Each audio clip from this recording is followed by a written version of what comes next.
Hey there, chat. As we are about a week into the month, I'm running a minor goal to survive to the middle of the month. So that'll be going on. As we do some Master Duel betting.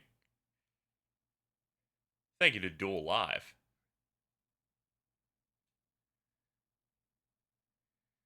Let's see here. I tend to like to look at what casual can bring to the table. So I'm looking at some of the matchups we have here. We changed this up. The last time we did this, they pushed out the Duel Live update that lets you look at these in advance. And that inspired me so much that I'm like, we're not even looking at the opening hands anymore. We're just like looking at what's on offer and picking from there.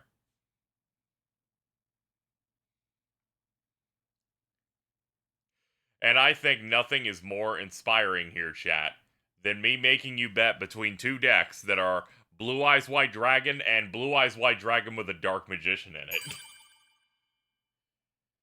Do you feel inspired?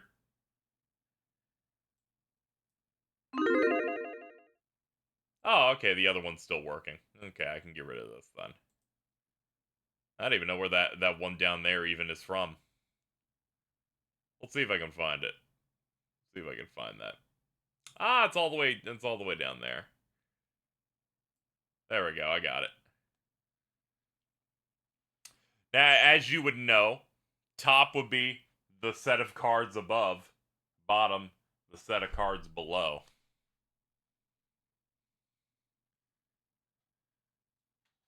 Let's have a look-see here. 93% of people willing to give money on the first possible game wanted the top to win. Let's just go ahead and click into it and find out.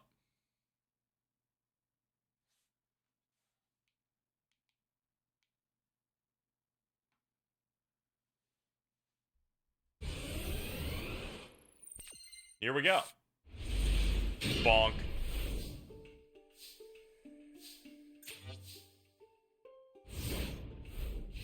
Okay, so first off, they passed. They're gonna bonk with Zexal Weapon Unicorn Spear. That's solid. Off the top, we're gonna get Majesty. We're gonna go ahead and we're gonna play that. We're gonna set the Deep Grave, and we're gonna end our turn. Gonna do Magician's Rod, get Chaos Form, activate, change to Deep Grave, targeting Blue Eyes, solid Dragon.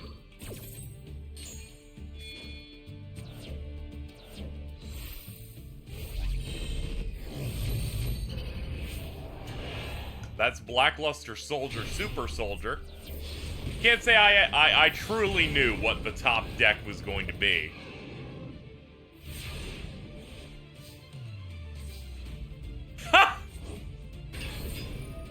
Solids appearing on the field. The effects negated. They're just gonna go ahead and start cleaning. And battle phase 25 to the dome. We have signs of life on bottom side, chat.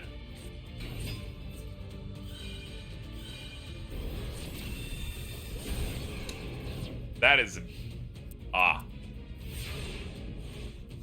This card cannot attack. It can only attack dragon-type monsters. It gains 1,000 when it fights a dragon. This is... Oh my lord.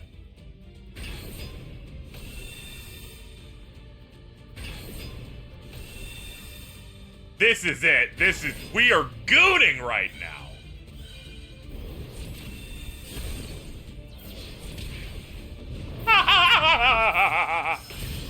Ladies and gentlemen, the 7% just won. This is what we call real gaming right here. Congratulations to the bottom side, taking some big paydays. Thanks for the 21,000 suckers.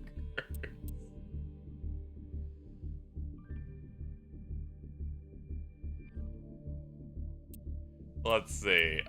Next match, I'm gonna pick this one up here.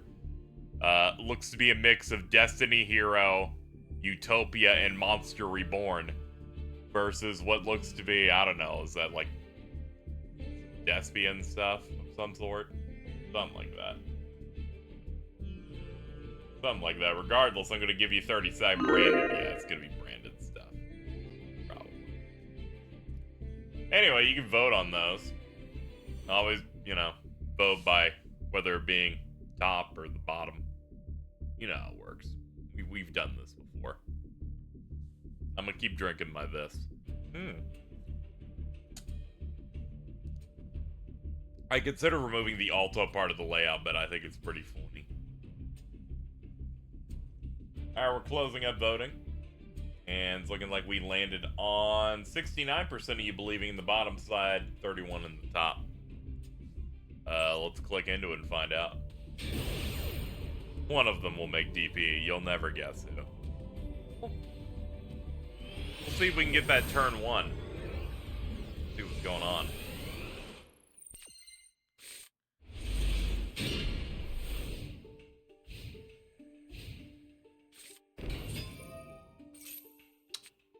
All right.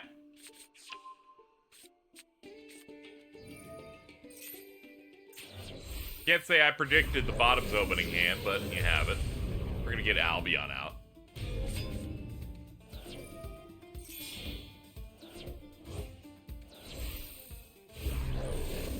And get that Lubellion in defense, so I can just start setting shit on fire.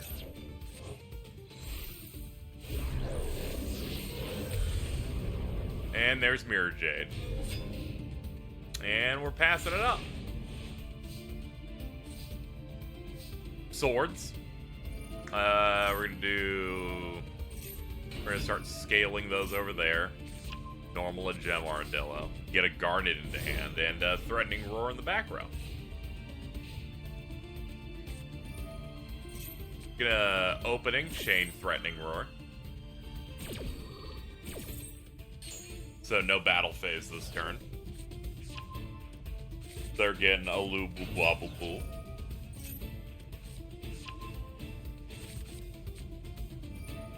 Gonna do Branded in white. Just gonna let them go into Priskenian.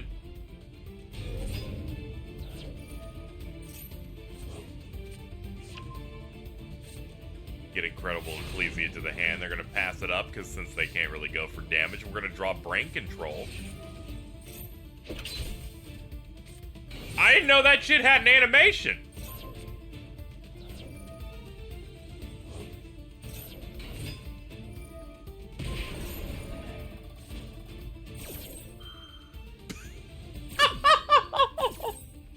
One, didn't expect anyone to ever use Brain Control after they ruined the card. Two, wasn't ready for them to chain ignore it.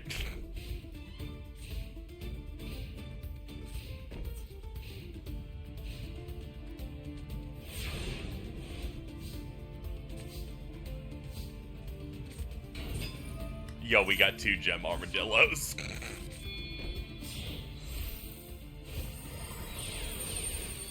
Let's go, it's Utopia. And we're gonna pass it up.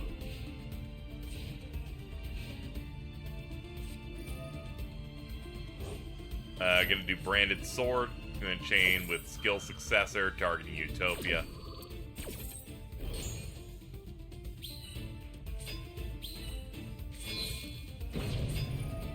Gonna get Ad Libitum of Despia. Gonna get some buffs. Still can't attack. So we're gonna go ahead and draw into Gem Knight Tourmaline. We're gonna summon a Garnet to the field. I look at the bottom deck and I'm like, you seem much less threatening. However, the opponent cannot play past Swords of Revealing Light. Alright, well this is going real well. They've lost their buff. This is where it all changes. Gonna switch that to defense, normal summon Ecclesia. The swords are gone. We're gonna top deck Alexandrite. Let's go, baby. It's back again. And we're gonna end our turn. Because this deck can only do about that. We're gonna Twin Twister the 2 fucking scales.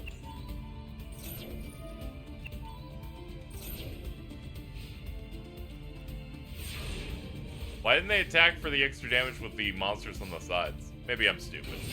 Bro, run infusion weapon! Equip only to a level 6 or lower fusion monster for that 1500 jet. We're really going for it today.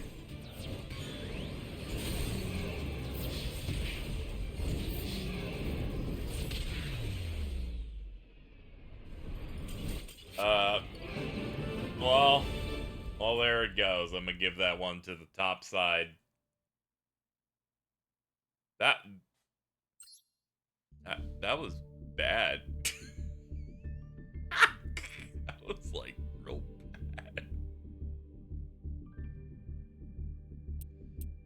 Our next match will be this one that that has a bit of variance. It's Blackwings versus Vampires.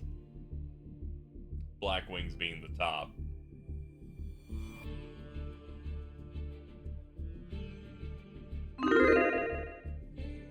Predictions, you got about, 25 seconds time of this thing. You gotta adapt on them fast. We're trying to get a lot of games in.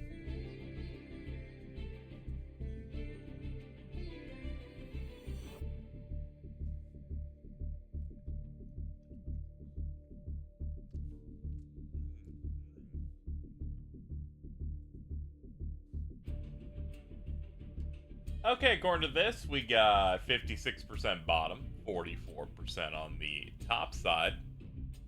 And someone representing bottom, Orm Bloodstone, dropped 100k. Sam Bliss dropped 25k on top. Bottom's got a lot of money put into it. Let's check this one out.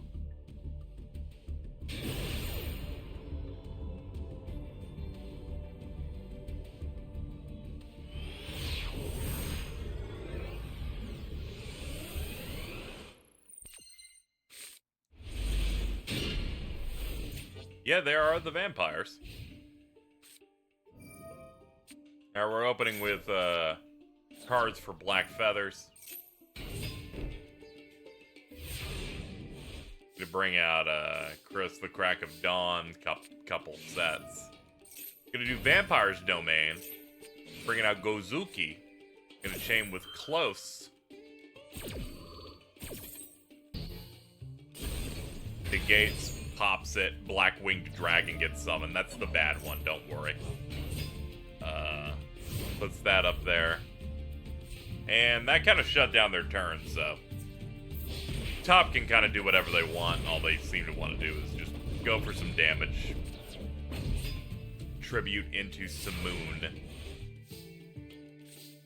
And off the top, we're going to get Vampire Genesis, the headliner of the zombie structure deck that you could buy in a Walmart in 2006. They're gonna plop 2 more cards there, and the duel is over.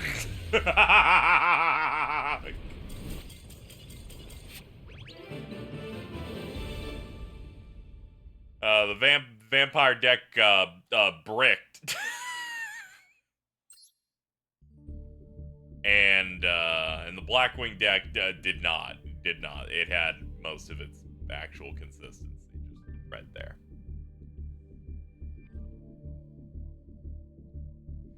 Next one we're gonna do is gonna be what looks to be Mikanko versus Trickstar. I'm looking specifically for matchups that are somewhat different as much as I can. So we're gonna be going for that. Trickstar on bottom, Mikanko on top. Why'd they run Genesis? Vampire Genesis is cool, alright? It was used in the anime over 15 years ago.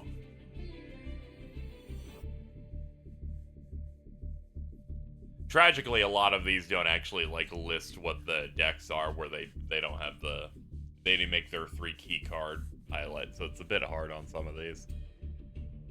Don't worry, I will reboot this. I will not subject you to Dragonmaid versus Kashtira today.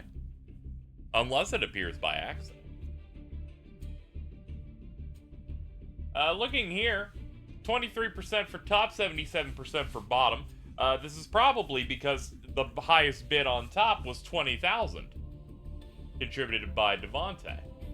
Meanwhile, bottom's biggest bet is from Soylent Chef of 250,000 points.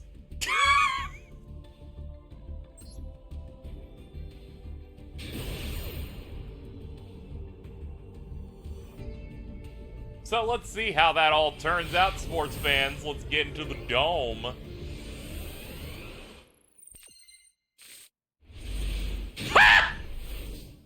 Okay, let's get started. I'm gonna do a pot of extravagance on there. Gonna go ahead and get that out. And then it's an ash. So that... Oh no. Alright, we're gonna play the light stage. That's gonna let them get Candina into hand. They're gonna play Dark Room of Nightmare and Dark Room of Nightmare. Gonna put Candina up here. Now hold on, let me pause real quick. Each time your opponent takes damage from a card effect except Dark Room of Nightmare, inflict 300 damage to your... Let's just run both of these, see how this goes. Okay, we got Licorice here, going for the burn, the additional. This is so fucking stupid. Ah!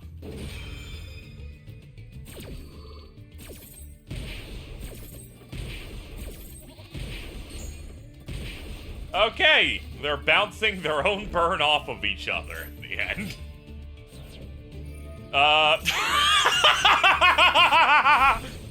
Well, it was good while it lasted. Alright, let's just go ahead and pitch that, enter the battle phase. Just because you want to be disrespectful, and we'll just... Hypes. Off the top, Sea Turtle. Thankfully, we have another one of those. Gozen match. Each player can only control one attribute.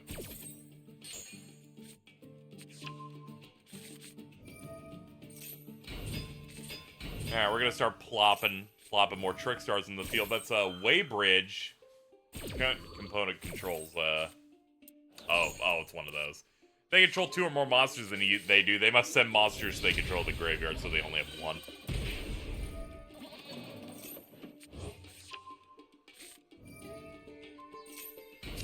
Alright, we're trying to keep them on play. Getting rid of that. Main phase 2. Okay, it could be worse. Top doesn't have anything. Moment. They keep on burning. Alright, Nini, the Mirror Mikanko, pops onto the field as well as their dance with the long word I'm not gonna read. We're gonna bounce Licorice and then we're gonna pass. Off the top, Maxi. Get fucked, Turtle.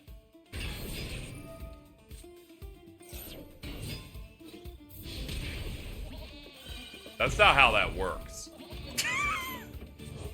You just hit yes because you saw a card pop. That is not how Maxi works. But we'll ignore that, and we will instead move on to you dealing additional damage, summoning that, enter in the main phase, and we're going to go ahead and pass it out. And these are going to pop, dealing additional little 200s. We're gonna set a card and pass, switch on over Sea Turtle to defense mode.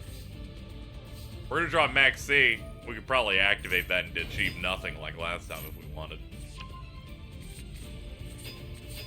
They're all going into attack mode. Gonna discard Korabane, be enough to make the difference. And yeah, alright. Yep, pack it up. And they're gonna go ahead and chain Max C specifically to annoy me. Alright,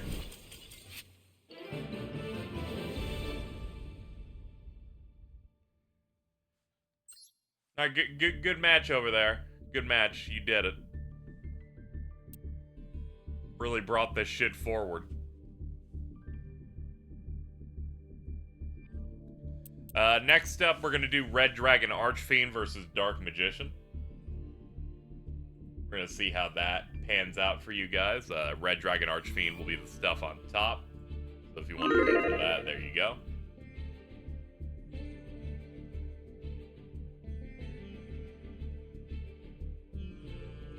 Bets go fast, so make sure to get your amounts in.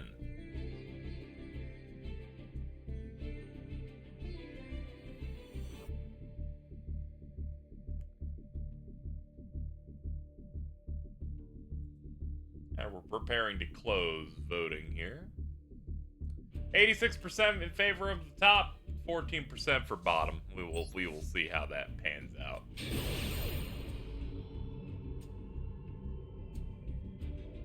I love doing these because there's always moments where I'm like, oh, that's a really cracked idea. And a lot of times of, yo, why'd you do that? That's not how that worked at all.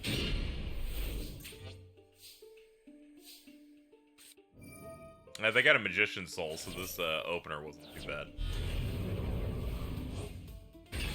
Alright, Dark Magician's up, Preparation of Rites. We're gonna get Magician of Chaos into the hand. Use Illusion, get Rod. Turn that to deck, summon Rod. Get Dark Magical Circle, which you can then play. Get Dark Burning Magic, set it, and there we go. Then we're going to do Resonator Call. We're going to chain Maxi to it. And cross out Designator, selecting Maxi. They have to banish from their deck a copy of that card for the chain and everything to work properly. And they're good to go. Gonna use Crimson Resonator, bring it to the field. They have a Nemesis Corridor. We'll sync these over to Red Rising Dragon.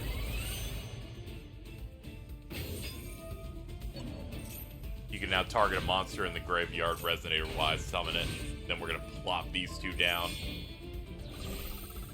They targeted Dark Magician, got 2,500 life points, and then brought out Chaos Ruler. You can excavate the top 5 cards of your deck.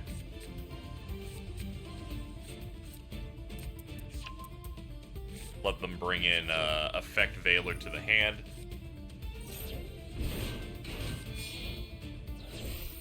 Utilizing the power of Ants for Scarlight, Red Dragon Archfiend. Setting that down there, and then they're immediately going in for the biggie, Red Nova Dragon, that gets an attack buff for all the tuners in the grave. So that's 6,000. Now becoming 65 because the Effect Veiler's going to the grave to give us hot Red Dragon Archfiend Abyss. Chaos Ruler from the grave activated, we're banishing.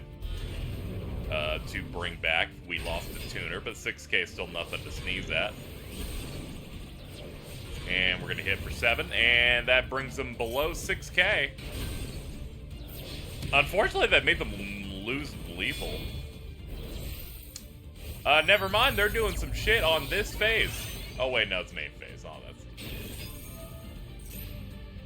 I was really hoping to see that they could just really just knock it out in this one turn. Illusion of Chaos effect, they'll get Timaeus to the hand. Magician of Chaos effect, return to deck. Pitch that. Abyss is going to chain to that effect. We're going to summon Timaeus, activate Successor Soul. Getting rid of Red Nova, special summoning Dark Magician. Activating Circle. Targeting that. Its effect is negated, and then they kill themselves because they have... Oh, they ain't got no.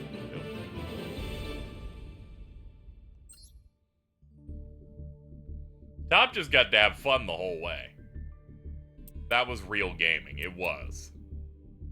I'm gonna return to... I think people said if you just return to the title screen or something. Somebody said there was a quick way to refresh the Duel Live amount of menus here without me having to fully reboot. I believe that was said at some point today. Let me see if I can figure it out. Let me cut the feed. I'd like to get a new set of games. Stat. Respect Taven, by the way.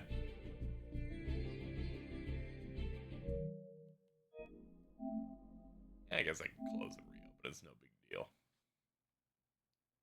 Bro, love Taven.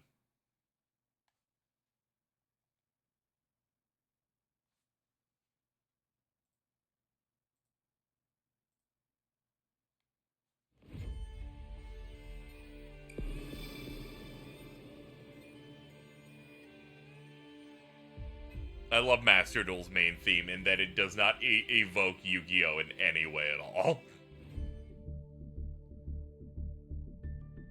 Anyway, let's queue up into this now.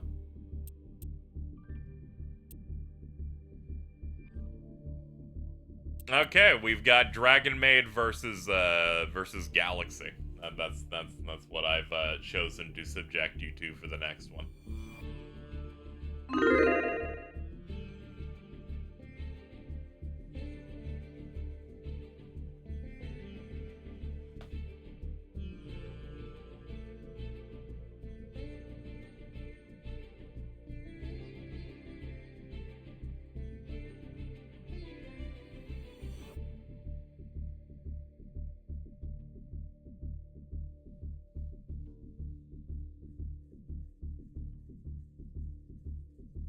Alright, looks like a 19 to 81 split here.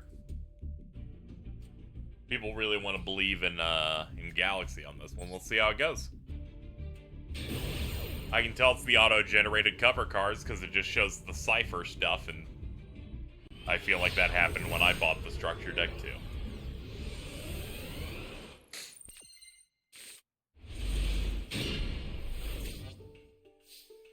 Oh no, this is entirely cipher. Okay.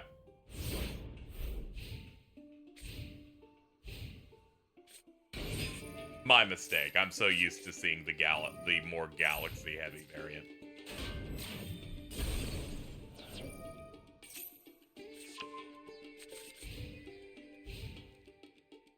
Alright, let me try and keep track of the actual game here in some manner. Off the top, we're getting a Heliosphere Dragon. We're gonna summon it. We're gonna set our rank up, quick play magic.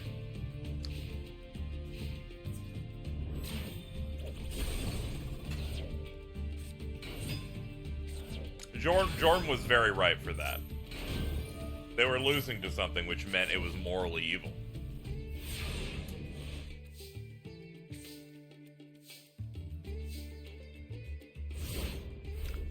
So, noticing something pretty interesting from the bottom side. It's that they can't fucking do anything.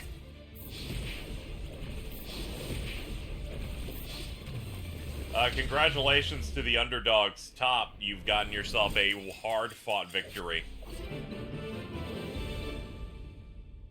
You can enjoy your payouts for that. Nobody could have predicted that the Cypher deck could do nothing, because no one's seen them actually run that variant of the deck before in here. The next duel that I'm going to make you bet on is the Egyptian Gods versus Baron de Fleur.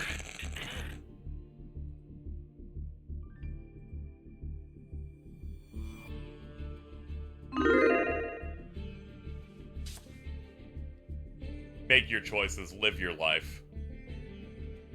Oh yeah, there's also a coelacanth in there.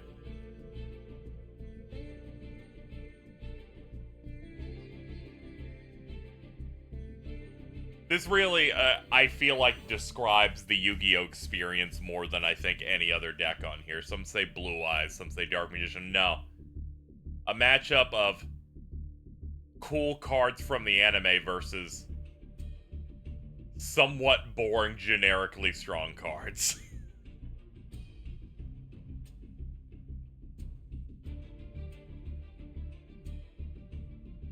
A real battle of kings. 47 to 53, bottom is favored on this one with our high bet from Quigsies at 100k, and then Doctor of Pyromancy dropped like 30. Do not diss the fish. I'm sorry, he's hanging out with a bad crowd right now. We're gonna go ahead and get into the game though. We must teach the fish to synchro summon. Yeah, I'm pretty sure that's the whole Goate archetype.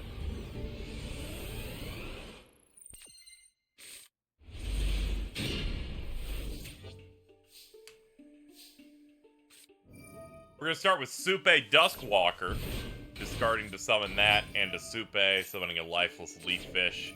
Shift, Fairy of the Goate. We're gonna banish that, and then we're gonna go ahead and synchro all of those into Shenying. Because I guess they were in the market for a 10. They're gonna set the Imperm. Get that Goate thing back. Up top's gonna do Ancient Chant to get the Winged Dragon of Ra to the hand. There's Ra's Disciple. They're gonna attempt to get that effect, but unfortunately they have a Veiler in hand, so that's just shut down. So that's just sitting there. It's just standing. We're gonna go ahead and banish Ancient Chant. Activate Soul Crossing and use the opponent's monsters as tribute, busting out a Winged Dragon of Ra with 12,000 attack. Going for the final attack, but Imperm resets it to a mere 41, stopping the OTK right in its tracks. Off the top, another Imperm. Oh, damn. Oh, shucks. This is just too bad. They're gonna summon King's Knight. They're hoping that that will make that Ra go down and attack. It will do nothing. Top has now won.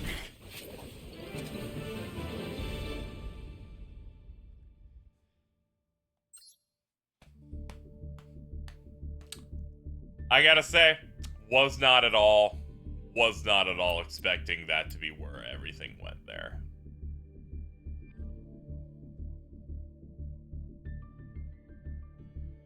Next one we'll do is ninjas versus Zexal weapons.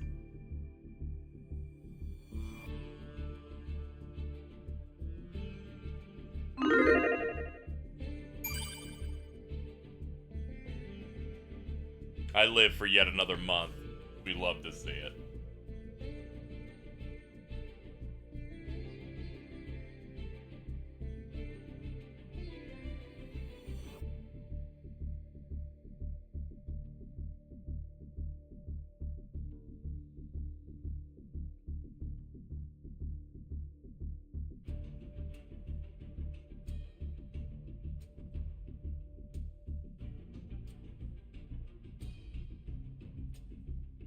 Okay. 60-40 in favor of top. People really like the ninja matchup on this one.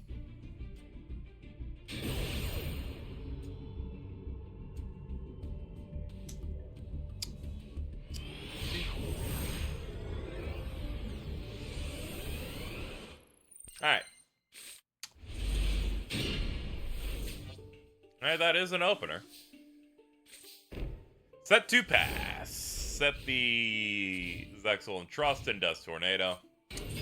We're gonna open with Strike Ninja, Best in the Biz, set 3. Bring out Mazen, the Battle Ninja.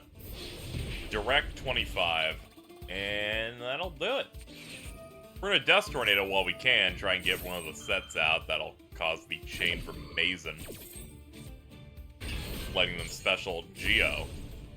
So they'll get rid of the Ninjutsu Art Notebook. They will now hide because they're ninjas. And up top, we're gonna get Unicorn Spear.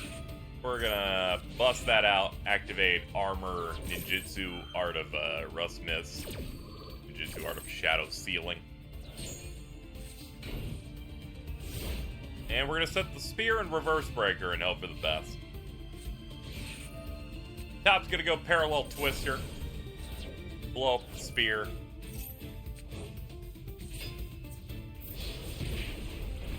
We're gonna see a direct attack from Mazen at 25, and it looks like they pretty much have this, like, locked up at this point. But, we'll see. We got a Gaga Magician off the top. We're gonna use Zexal and Trust, targeting the Spear. We're gonna chain Mazen's effect, which I think just lets him special summon from deck a ninja, picking Senior Silver. We got Unicorn Spear onto the field. We're gonna normal Gaga Magician to get Utopia out.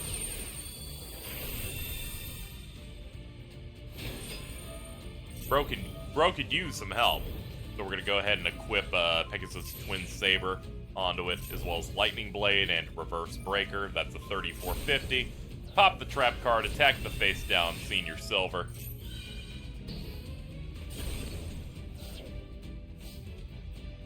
The new purple glowy effect is new. I've never seen that before this stream. Despite being able to attack directly, we can simply just activate effect to negate attack. And okay, we've been able to turn that shit off. And drawing into Double or Nothing.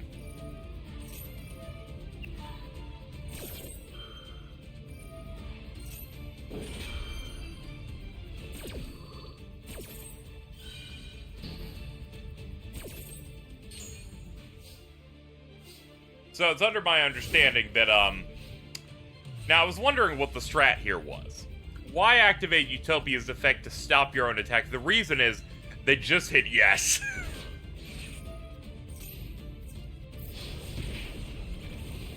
They just hit the yes button and it may have cost them the entire goddamn game. And it depends on what their draw is. Tornado Bringer.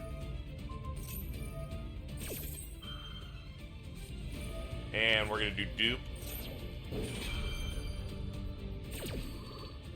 Both sides did not read Utopia. Yeah, pretty much.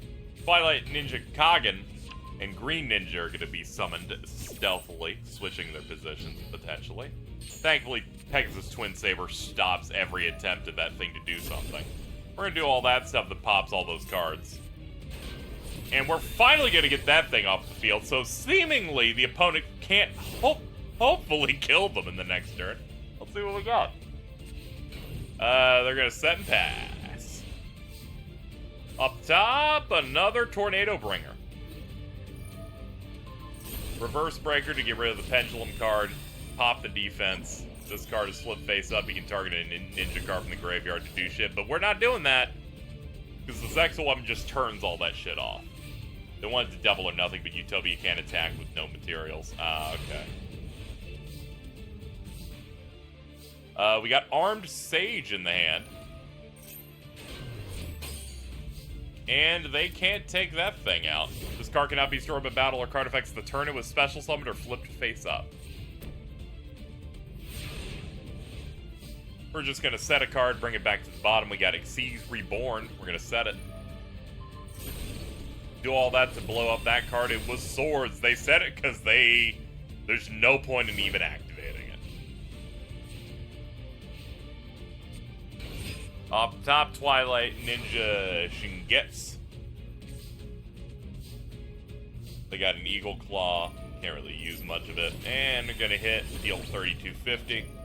The effect activates from graveyard, adding Twilight Ninja Nichirin, the Chunin. I try to abstain from betting personally. Yellow Ninja going in for the attack, taking a big chunk of damage, and it brings us over to us. They're gonna summon a Go-Go Giant. Summon an Eagle Claw equipped to it for 5550. That locks it up.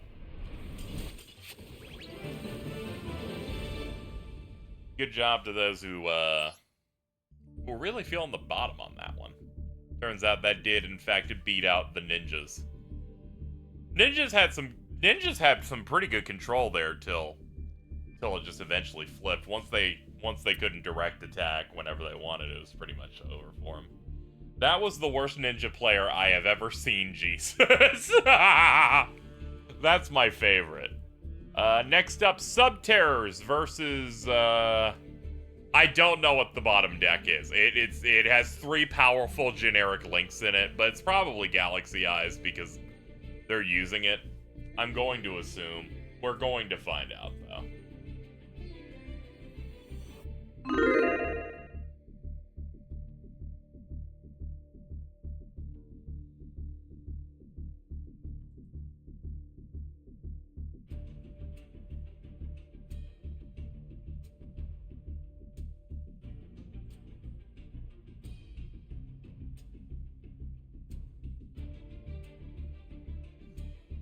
Max, my beloved, weak as fuck for using them without Mech Knights. That's how I feel, and anytime, an archetypal card is just generic enough to see play in other things, I'm like, no, that's ours. It's gonna get too strong, and then it's gonna get banned, and then that archetype's gonna die. Let's see, it looks like the favored thing on this one is bottom 65 versus 35 for top. Dr. Pyromancy and, Catter 96, that's the best way. I'm just gonna phonetically read it like that. Both put 30k into their, specific teams.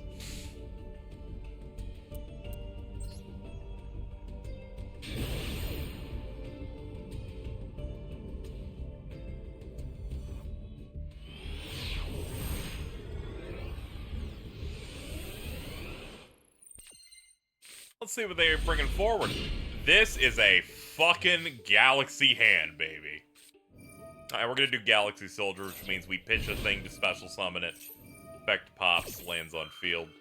Jumper is gonna activate Engrave. Jumper is gonna let them get Hyper Galaxy into the hand. Then they're gonna bring in Galaxy Summoner. Summoner's out. Let you special a Photon, target other lights. They can become level 4 till the end of the turn. Overlay to Galaxy Photon Dragon. Set 2. Detach, get Vanisher. Summon Vanisher. Activate. Chain Photon Dragon. That makes Vanisher an 8. And that's all they wanted to do. They just wanted to get Galaxy Eyes into the hand. Up top, Hidden City. Got a Guru into the hand. Set a card, flip. Yeah, it's Guru. We're gonna get a Fiendus into the hand up top. Gonna flip those. Set 4 pass. Up top, Jumper. Summon limit is now in effect. Neither player can summon more than 2 times per turn. And final battle.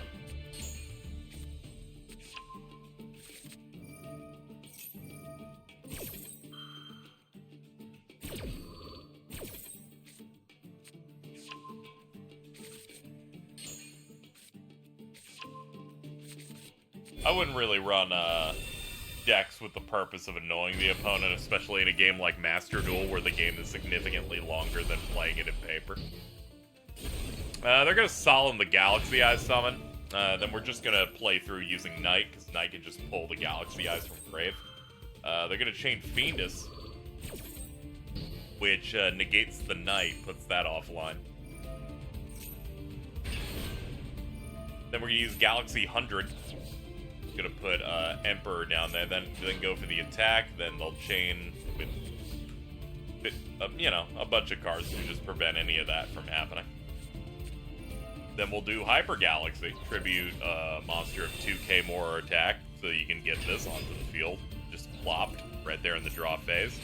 100 chains, then we chain Photon Stream of Destruction. You control, target 1 card in the field, banish it. You can only activate this card during your turn unless you control it. Okay. Royal Rare on that too, by the way. We're using Extravagance to see if we can get something out of draw power, and we did in form of that. Get the 100 out. Flip Summon Guru. Get a Fiendus back to the hand. Plop on down Subterror Nemesis Archer. Do Final Battle, chain Jumper, chain Fiendus to stop that. I don't know what's happening. You know, people are just doing a lot of responses. I'm trying my best to do it. I've also not watched much Subterror play in my defense. And they flip the Galaxy Eyes face now. Alright, what are we going to do up top? We got another Galaxy Eyes in hand. We're going to flip, activate Imperial Iron Wall. We're going to activate Photon Hand. Picked ourselves up a couple of things. Unfortunately, the cards up there made their stat lines match, so no progress being made there. You ain't playing Galaxy Eyes well, that's for sure. It's a bit of a different build than I was expecting. I'm more used to having rank 8s out very consistently and quickly, but that isn't happening here. Top seems to have a Lava Golem in hand, and we top decked was a fucking Max C. Anyway, Wizard. I'm gonna get rid of that for Cleric. Flip Summon Guru. Activate Guru's effect to flip that monster face down, which is one way to get past that stat line problem.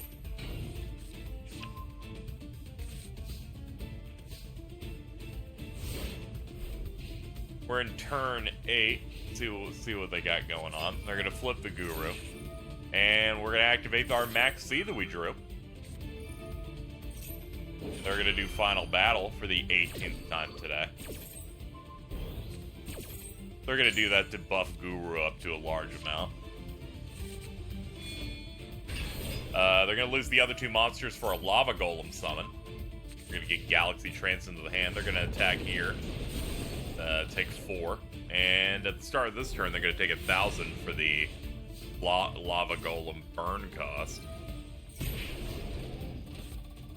We use Galaxy Trance. We're gonna pay 2,000 targeting that. They're gonna use Fiendus because it's been glued to the hand.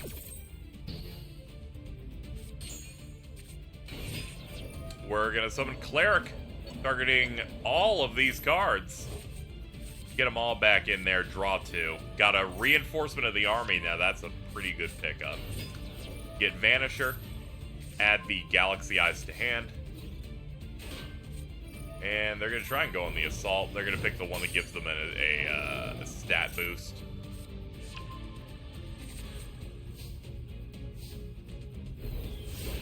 And the worst part is, even if they survive, they're going to take another turn of burn because they could not remove or dislodge the lava golem from their field. We're going to get Cave Clash. We're going to Duality, so 3 off the top. Book of Moon, Goes and Match, Hidden City. They're going to pick their Hidden City, of course. Plop that shit down. When activated, they get a Subterror monster from deck to hand. Then Cave Clash. And now they got some pretty strong stuff there now. Oh good, they get the Fiendus to their hand, so now they can once again negate an effect.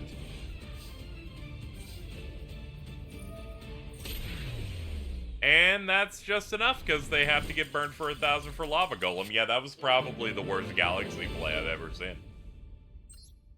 I did not see a single rank 8, that is insane.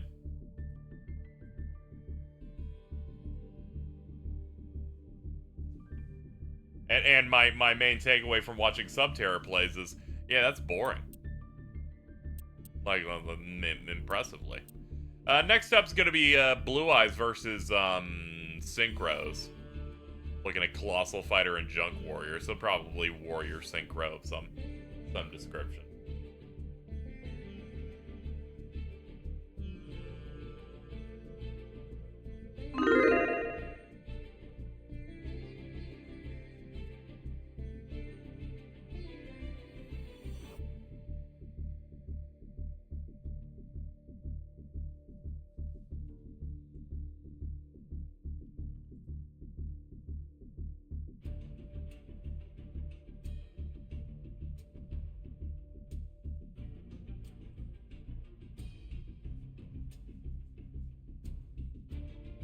Okay, looking like you guys really like the Synchro over Blue Eyes here. You forgot the Blue Eyes is the best deck type in the entire franchise, but you'll learn soon.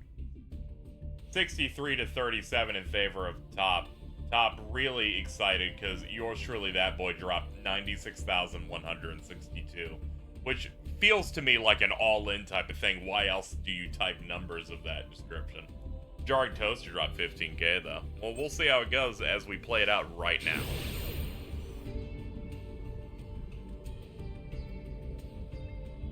I'll see you at chat later this week, this Friday.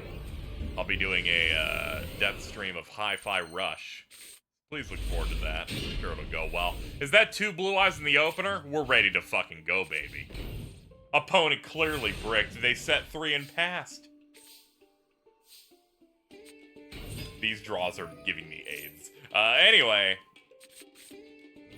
This is a mixture of what looks to be Drytron and Blue Eyes. Surprise, we have some funny things going on. We're gonna bring in Mu Beta Fafnir. Put in Thuban. Put all those down. Get the Chaos Max into hand. Advanced Ritual Art. Pitch the Blue Eyes. And there's their Chaos Max. Chaos Max, I believe, pierces. We have 3 Blue Eyes in hand. We're going to attack that for 3,800. Oh, yeah, it's double piercing damage. My bad. Forgot. Going to go ahead and deal a lot of damage off that. And Top's going to do Debris Dragon.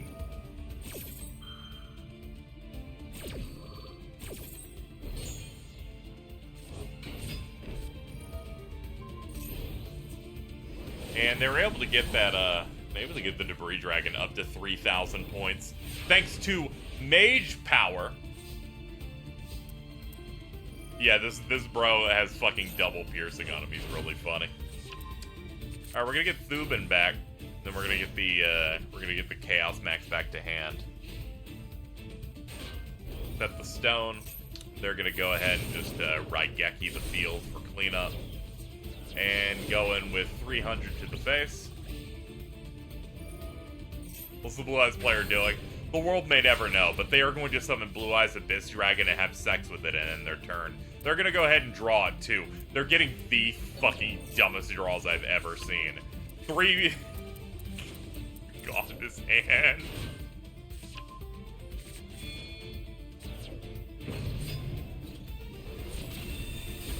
They can't ritual something because Advanced Ritual Art needs to send from deck. Yeah, they have a bit of a problem here. We're gonna enter the battle phase and kill the Abyss Dragon, because, you know, this is a Debris Dragon at 3,000 attack. If this is how you win, this is really sad for the bottom. Dark Hole, though, you know we're firing that now.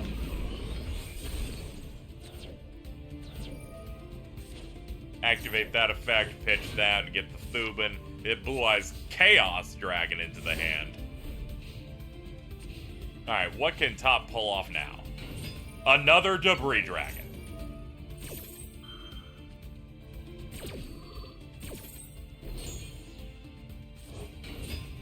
Putting in Crowned by the World Chalice. And they're gonna get rid of that. We're gonna... Up the top, Chaos Form. They finally drew something they can use.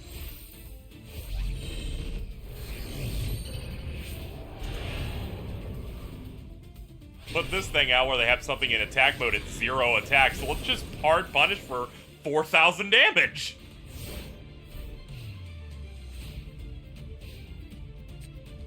Blue Eyes does not brick.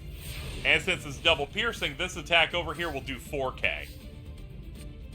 Get some Kid Moto Dragon. Fucking the bad manners at the end, dude. They're like, I'll just hurt myself a little bit on the way out. Always bet on Blue Eyes, baby, because you cannot predict that it is a Blue Eyes Drytron build.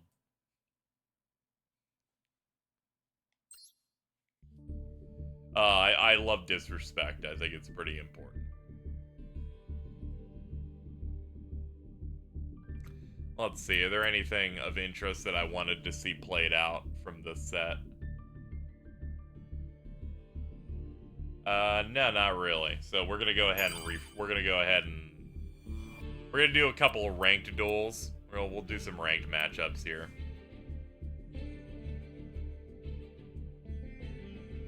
Okay.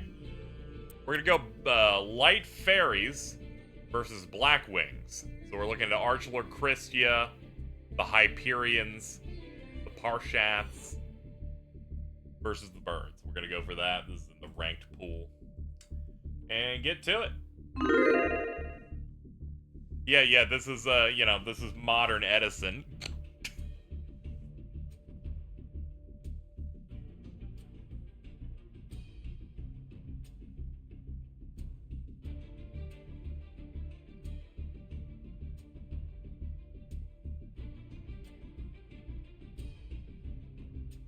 Top is Fairy, yes. As a rule of thumb, whenever I say the matchups, I'll always lead with top, go to bottom, and try to be hovered on the cards here to give people their best shot. But I know it is a little bit harder to read, especially maybe on mobile or something. Anyway. Blackwings are favored to win, 64 to 36 here. Pretty high bids of 50k and 40k. Let's see how this one turns out. Sorry for the sparse streams, by the way. I've been in a bit of a funk. Been thinking about it. They've been a bit sparser. Though people like the Pokemon one recently, so maybe I'll do it more often. Anyway, let's check it out. Well, we got 2 Black Whirlwind in the open. But as you know, that hand isn't really playable at all. So we're going to open with the Sacred Waters of the Sky, get a Master Hyperion into the hand. We're going to draw a Lockbird. And that's going to entirely turn off Top's play. So Up top, we're going to get an Ash, which does fucking nothing, so we're going to go ahead and be in turn 4 after about 25 seconds. Starting up turn 4, we're going to summon Diviner or the Herald, and we're going to Ash it. Please pass. Just going to need you to pass your turn after this happened, because that would be really funny. Tragically, no, they still have plays. I just like it whenever they just go, oh, I guess I'm just done today. They're playing everything. Sanctuary in the Skies and Master Hyperions on the field. And we're going to synchro everything for the new hotness, Master Flare Hyperion, a card that was released over a year ago in this game. But I'll just say it's the new hotness. We'll pitch Earth, get an Archlord Christian to the hand, which they can then summon. Which is quite good. Archlord Christian is fucking incredible. Person who played in the formats where it was really good. Anyway, they did 6,000 to the dome between those two direct attacks, and up top we got Zephyros the Elite, so we're going to play our Black Whirlwind. They're going to Hyper Flare to target and banish, but they're a fucking fool. They're an idiot. They're nothing, because we have a second Black Whirlwind and a Harpy's Feather Duster. Clear out that Sanctuary. Summon Zephyros, that procs the Black Whirlwind. They're gonna Ash the Black Whirlwind. They really thought of everything. Bottom is fucking done.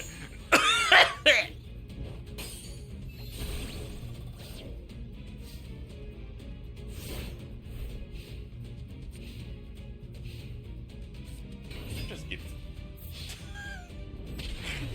Just give them. You don't even have to wait. Just give it.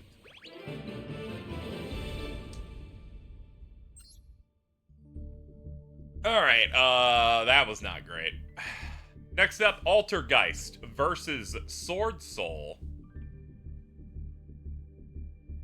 Is what I assume it is, but they also have Geo Mathmech Final Sigma. Just keep that in mind.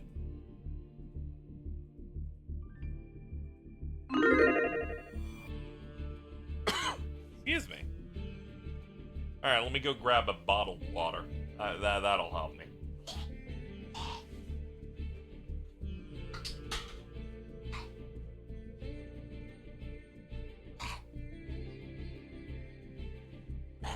Alright, we're good. We got a few seconds left on this poll. Let's see where it shakes out. And it's looking like it ended with 49-51.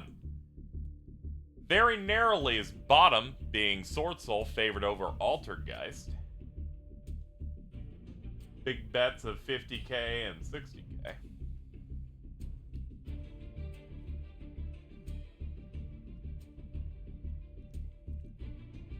Alright, that's enough. That's enough water for me to live. Alright, let's go.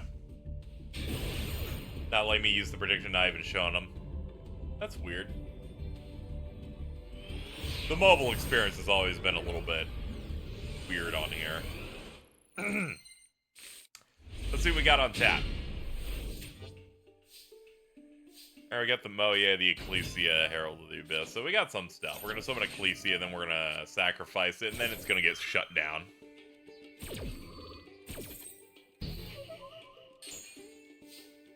And that just ruins that turn. Alright, top has a good advantage here. And we're going to max C off the top. They're like, I don't care what your deck is. I'm playing it now. They're going to play Secret Village of the fucking Spellcasters. If you control a Spellcaster, your opponent cannot activate spell cards. Tragically, it all got banished. But it was about to be very funny. We got Longguan in our hand, which means we do in fact now have we have the combo. They're gonna do personal spoofing.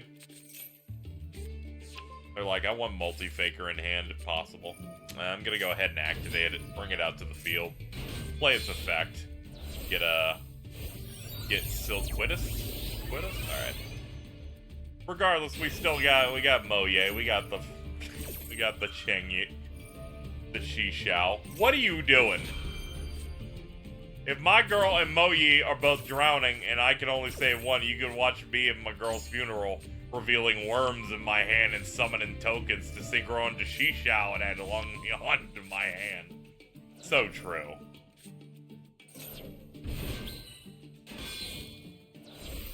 We're gonna sink these into Baron because it's good. That's pretty much why we have it. There we go. Sounds like a Farfa copy pasta. Yeah.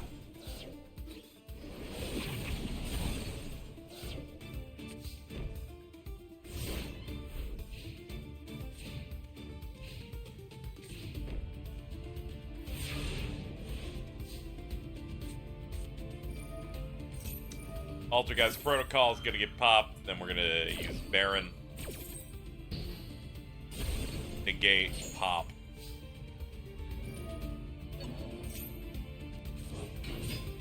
And they're gonna opt for getting Taya. So they can banish Long Beyond, get the token, then go for an 8. She shall back. Then, yep, they're gonna go for pop off the effects. Let's then send Adhara. Gonna get Swordsoul Emergence. And this is gonna be our 10 combo to get Baron back from being in the extra deck, and yeah, we're looking pretty tight now. Get a burn for 12, and then that's enough on board to lock it out.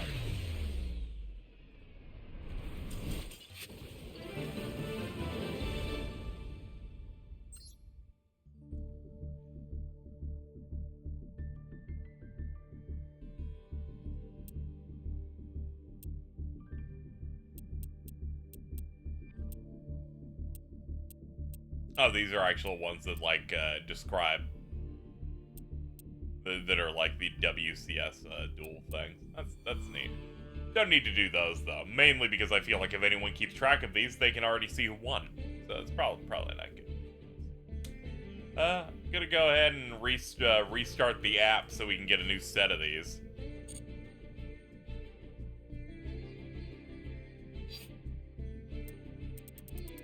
Wait, no, there's a back to title screen button. I found it. We're good. You don't have to respect Taven if you don't want.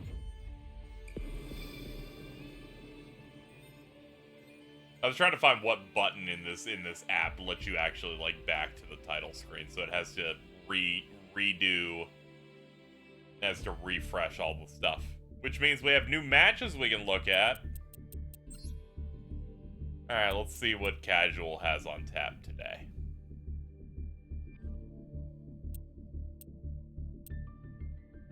Well, I can't resist. Dragonmaid versus Toons. Dragonmaid being the top choice here. Gonna hit the prediction and let you go for it.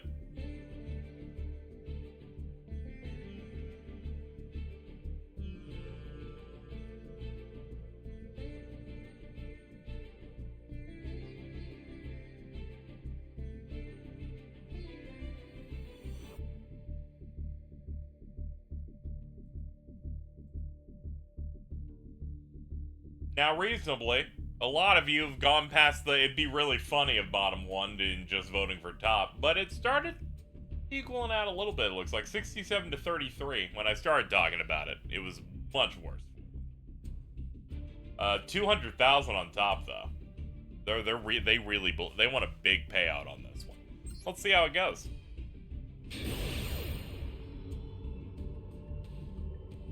What would you say is your most hated archetype? I don't know if I have like a specific one though. I tend to not like stuff where it just kind of prevents you from engaging in any way.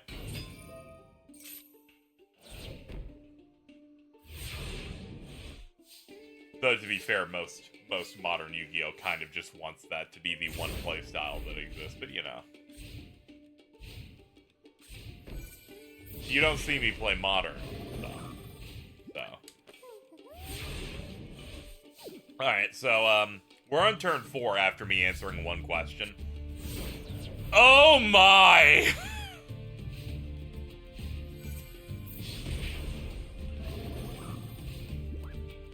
Welcome to turn 6. Up the top, Toon Kingdom. There we go, a playable card. If you're stopped, it's over. You were not stopped. Toon page flip. Okay, we're gonna reveal Red Eyes, Dark Magician, Lackluster Soldier. We got it. Gonna use Tidying here. We're gonna get Mimicat into the hand. I'm being stimulated at this very moment. We're gonna banish that, and then we're gonna hit main phase to end. You may say, Casey, all they did was get a field spell and one monster out. And I'm like, that's an achievement for them. Let's see them push the envelope more. All the opponent did was set 2 cards.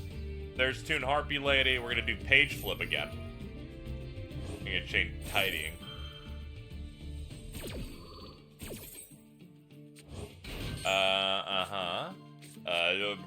Red Eyes Toon Dragon. Do that. And then Ancient Gear Golem. I assume it has piercing like the other one, maybe. Oh yeah, they have like a summoning sickness when they're summoned, because Toons have to act like, you know, have to act like they're in Hearthstone. Some people will go, why'd you relate to Magic? I'm like, I'm good.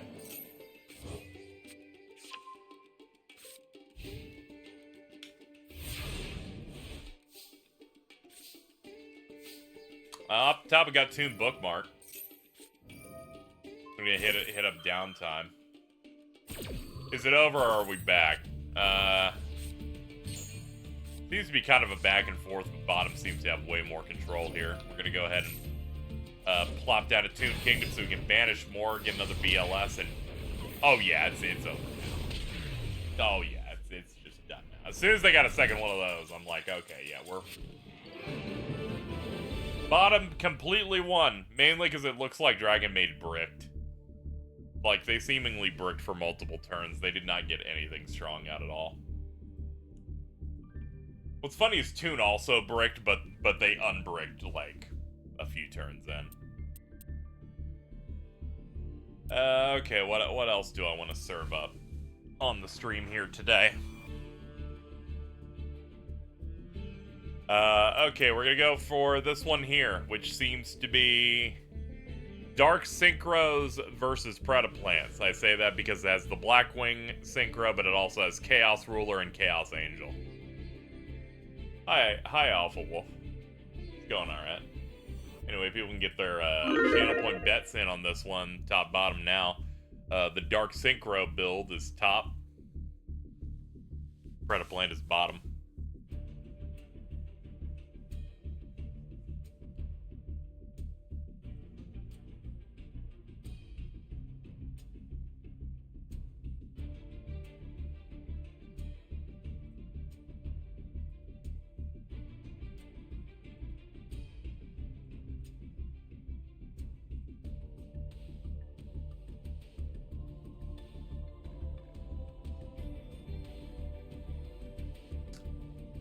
Okay, looking at it, 48 to 52, favoring bottom on this one. A lot of big bets on bottom as well. Let's see how it goes.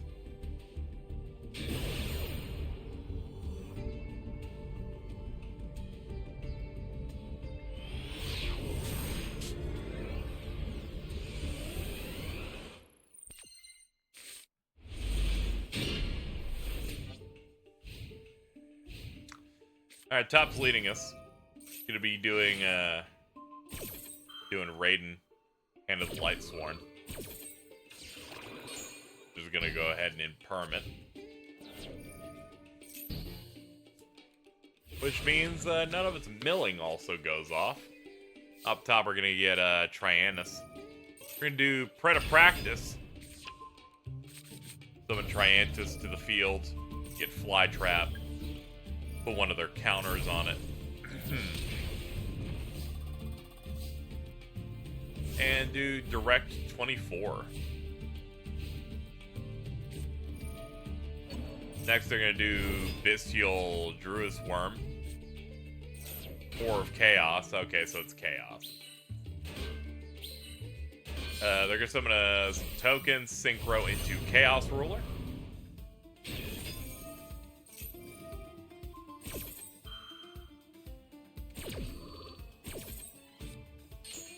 Gonna bounce that over there.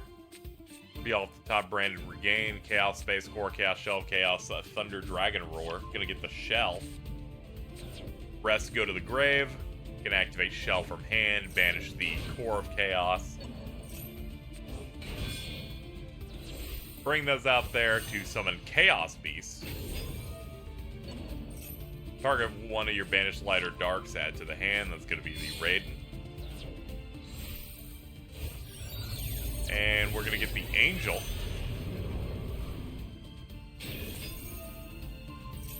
Chaos Angel with a win rate of 53%. That's nice. Let's sink these into Stardust Spark Dragon.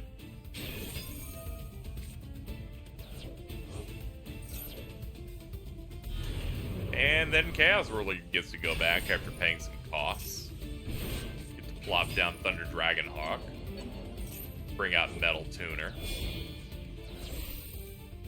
And with some level modulation, we can justify getting Shooter Riser Dragon out. Or Shooting Riser Dragon out.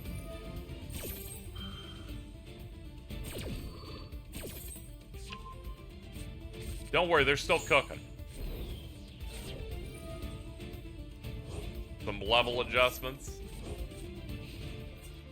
Alright, they could come up with nothing else to be playable. They're not just going to brutally beat them to death.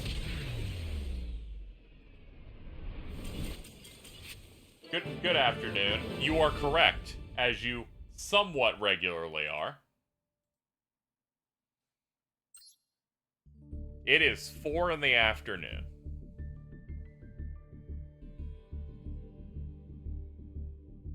Alright, Chad, the next one we're betting channel points on is this match that seems to be top for Dark Magician versus Amazons. That's what we're going for today.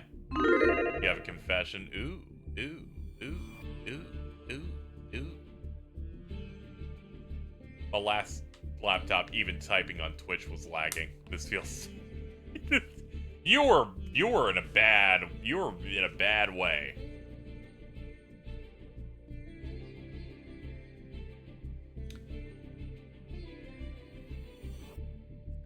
I was in 1992. That's cool. I was born then.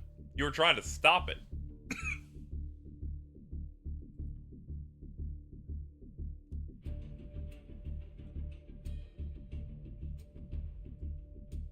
Wait, that's right. I just picked a rank. You're so fucked. 45 to 55 is what we're looking at here. People mostly care about the bottom winning. We'll see how it goes.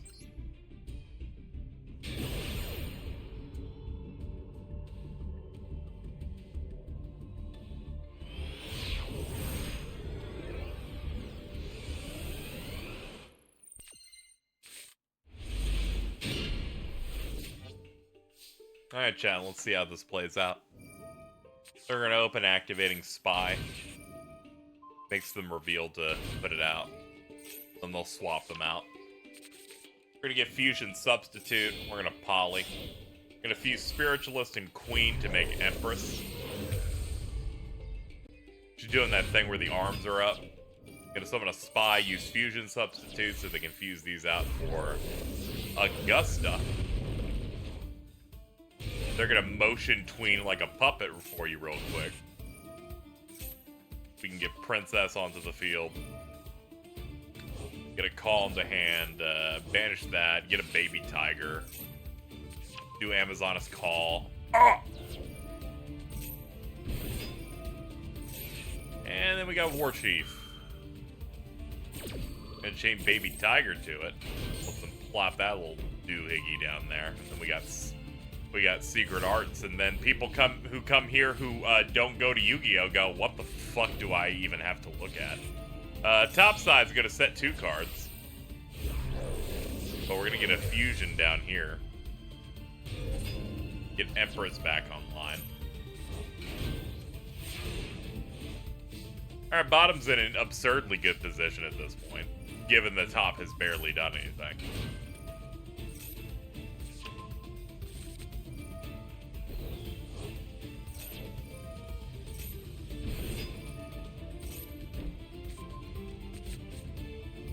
Alright, we're gonna go for another Fusion, going through...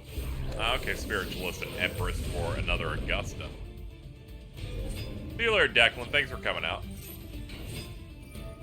Alright, we got Princess onto the board, so we can get another Call, switch everything to attack, activate Amazoness Call. Let's get Whipmaster. Go ahead and scale that in. Everyone's attacks get buffed, and, Mirror Force. Do you have anything that can stop that?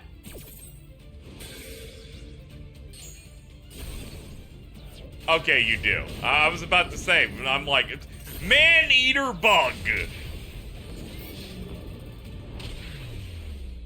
Good job, everybody. Bottom does it. That match was terrible. That was no good, terrible, not a fan.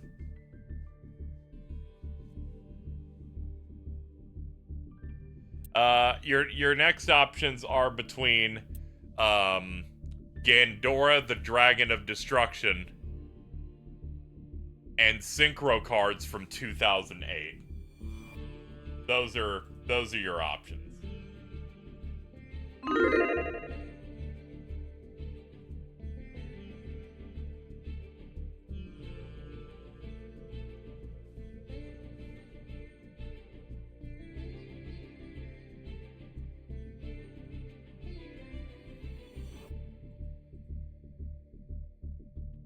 Is that like the starter Synchro deck or what?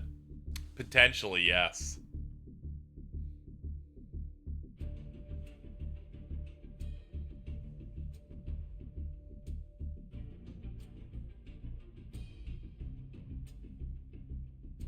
There's no balancing 2008, so going on bottom.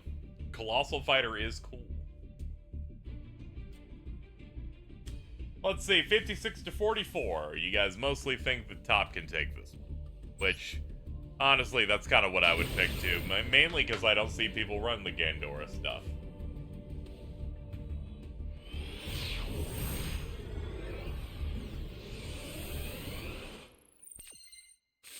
Alright. Oh, this is the fucking starter deck. It's even got the MSTs that come with it. No normal person's like, I need Synchron Blast Wave.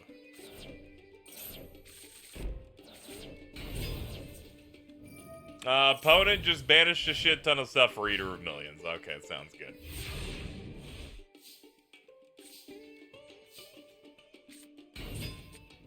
A lot of people just take starter decks and jump in, suffer for it.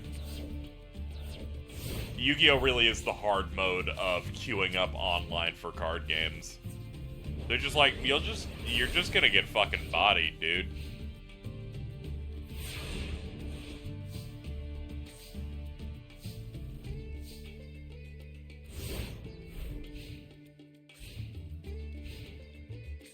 Some games are about onboarding. We don't even have a board. We're gonna go for the trade-in. Let's just draw 2 by pitching a high level, an A level specifically. More banish. Keep on banishing. And then there's our Gren Maju with over 15,000 attack. And then that locks it up. Good job for top. You took the win. As soon as I saw the banishing, I'm like, they're going to bring out the Gren Maju that gets an attack of 400 times the amount of cards banished. That pretty much locks that shit up. This is the greatest match of all time. I don't know why I didn't open with this one. I'm going to give you guys a grand total of 60 seconds to decide whether or not the winner of this one is going to be an Egyptian God deck or a deck down there that has a Lava Golem and Final fucking Countdown. The magic card where if you activate it, you burn 2,000 life points, and then if you can stall for 20 turns, you win. I love alt win condition cards. They are hilarious.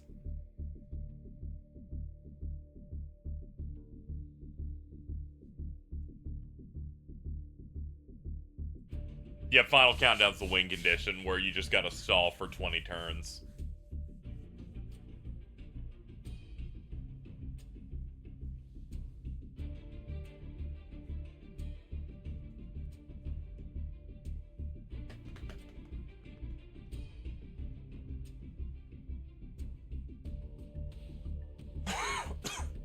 Alright, let's see what we got here on tap. So 48 to 52.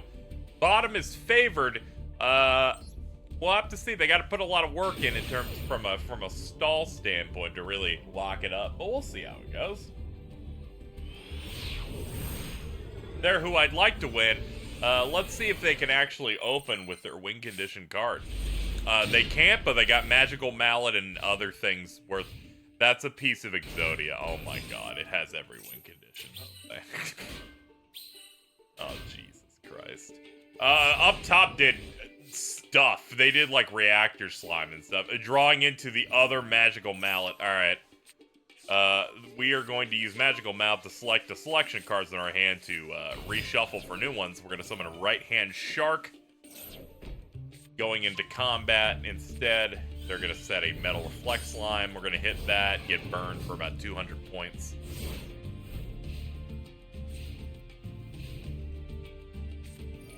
They're going to do Metal Reflect Slime, which has good defense, but they're going to go for Egyptian God Slime. Then they're going to link summon Sprite Elf.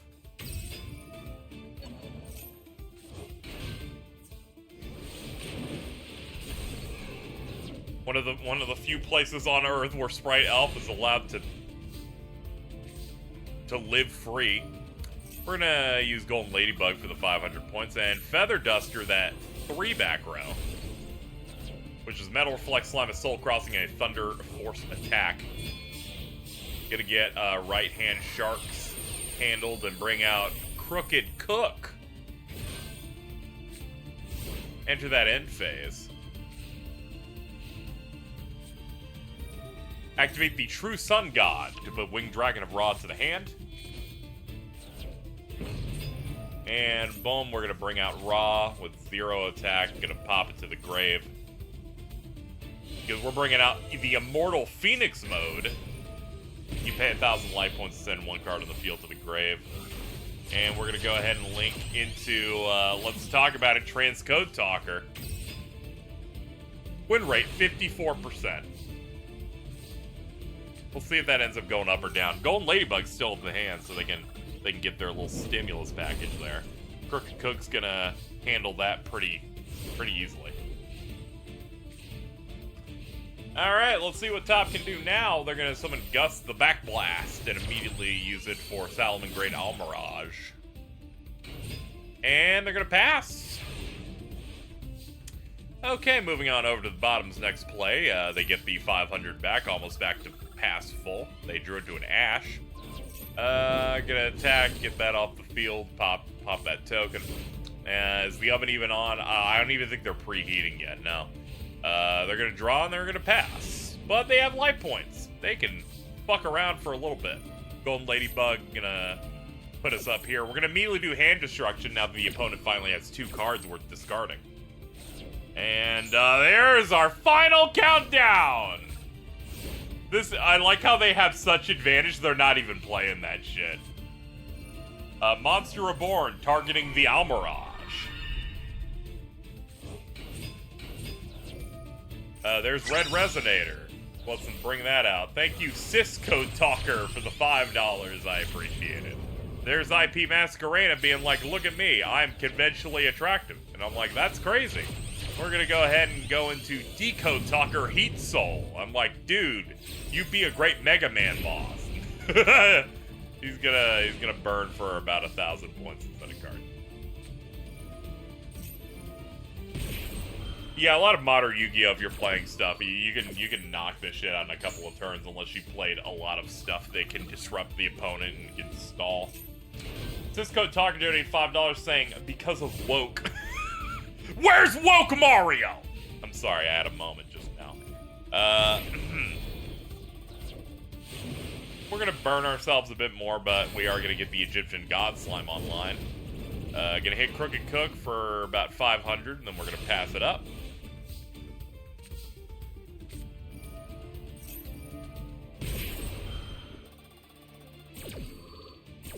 Take a bit more burn. Whereas bottom's gonna get something real nice. Activating Final Countdown. Then passing up, the turn timer goes to 1. There are 19 turns left. They're gonna burn themselves for 1,000, and then the counter is now 2. We drew into Called By.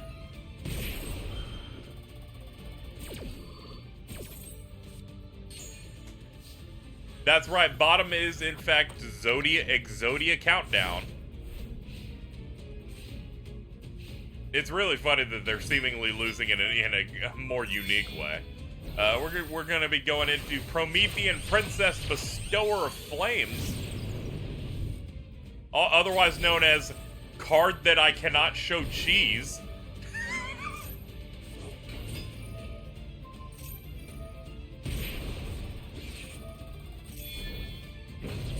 We're gonna do all of that just to summon Sphere Mode. We're now turn 4 on Final Countdown. And we drew into another Ladybug. They're gonna get burned for 1,000, gonna dap it up.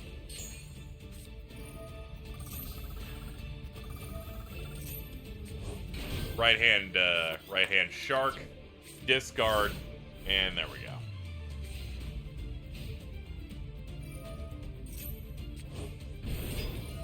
We're bringing back Sprite Elf, bringing back Red Resonator, getting burned by Heat Soul, and we're gaining 3,800 so they can continue doing that loop. Slamming it, and next. Turn 6 on Countdown. Off the top, Silent Angler. We're gonna get 500 back from this. They're gonna burn for 1k. Gonna use Right Hand Shark's effect, special summon. Summon Silent Angler. And then we're gonna overlay for, that's right baby, number 59, Crooked Cook, once again. Then, Ledger of, Ledgermaid, I believe that? Legerdemain. Legerdemain. 7 on Countdown, who cares? Alright, we're gonna burn for 1,000, pop our usual effects. We're gonna get Sprite Elf back into the field. We're gonna flip Mimicking Maneater Bug. Then do Mound of the Bound Creator. We're gonna set a card after sacrificing some stuff, get Red Resonator back in the board, and heal for 3,300. And hit Crooked Cook with various monsters that can deal some damage. Turn 8 on Countdown. We have a Moray of Greed in hand now, too. And up top, a second Moray of Greed. We love doubles. We're gonna burn for 1,000 doing our effects. You know, the usual thing we've been doing. We're on turn 22. We're gonna switch that over to defense, discard the Moray of Greed, turn 9 on Countdown.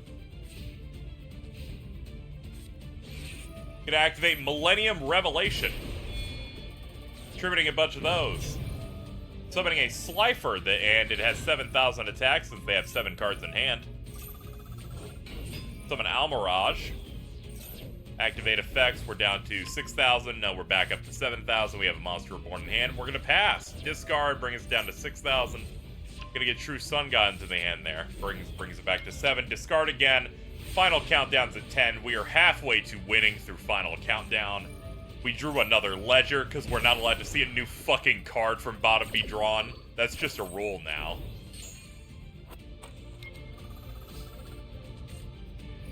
Activate the Ledger, banishing 3 cards off top, and turn 11 on Countdown. I'm willing to believe there's fucking pieces in Banish Zone right now. Activate Mound. Set 2. Opponent has a nearly completely filled field. Now it's filled. They're going to get 3,300. They now have 9,000 life points. Off the top, we have Buzzsaw Shark. 13 cards left in deck. Lava Golem and Beautiful Princess now on field. Moray of Greed. Activate those to draw 2. And Magical Mallet, baby! This is the moment. Alright, we're going to take those 2. We're going to take the pot and the other pot and the Golden Ladybug. And we're going to shuffle, redraw a new set. We got Witch of the Black Forest. They're popping off with Slifer's second mouth. Thankfully, Witch activates his effect. It gets us another piece. We are now looking at 4 of 5 pieces. And Final Countdown continues. Gonna activate Soul Crossing to sacrifice the opponent's monsters for their own strat, and that's gonna lock it up.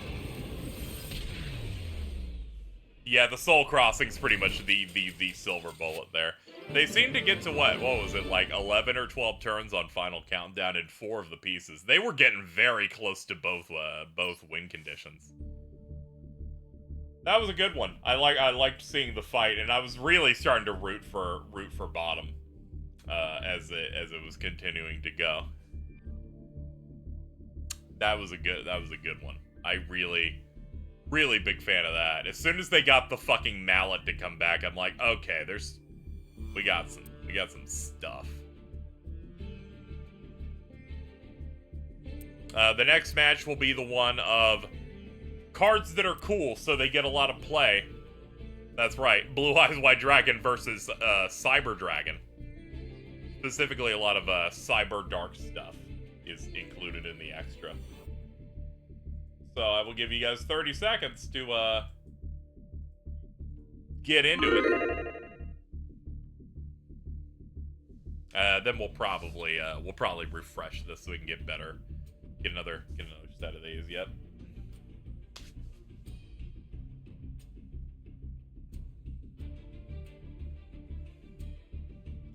I was trying to discover what I was doing last night because I got a little high, you know. So what I do is I naturally search my Twitter to see if I said anything. And the best thing I have here is a post I made while under the influence of substances that says, "The new Jujutsu Kaisen episode was so good that I think Toji made me pregnant." I'm gonna be honest, based on my memory, that seemed justifiable. I'm gonna go ahead and stand by that.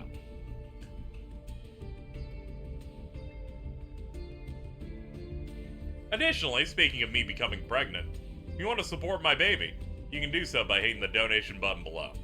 I'm currently taking donations for the Live to the Middle of the Month Buy Groceries Fund. Anyway, we got that thing running. I thought I'd chill it once. Anyway, did we do the prediction? Yeah, we did. So let's see what you guys thought. 50-50 down the middle between top and bottom. You don't know who to pick. You're like, I don't know if it's Kaiba or if it's Rio. I don't know if it's the guy that's never the Yu-Gi-Oh! Champion and the other one that was champion sometimes that is cool. Anyway, we're just gonna go ahead and we're gonna move on. We're gonna see what's going on. Let's see. Top bricked. Okay, so next we got Cyber Dragons.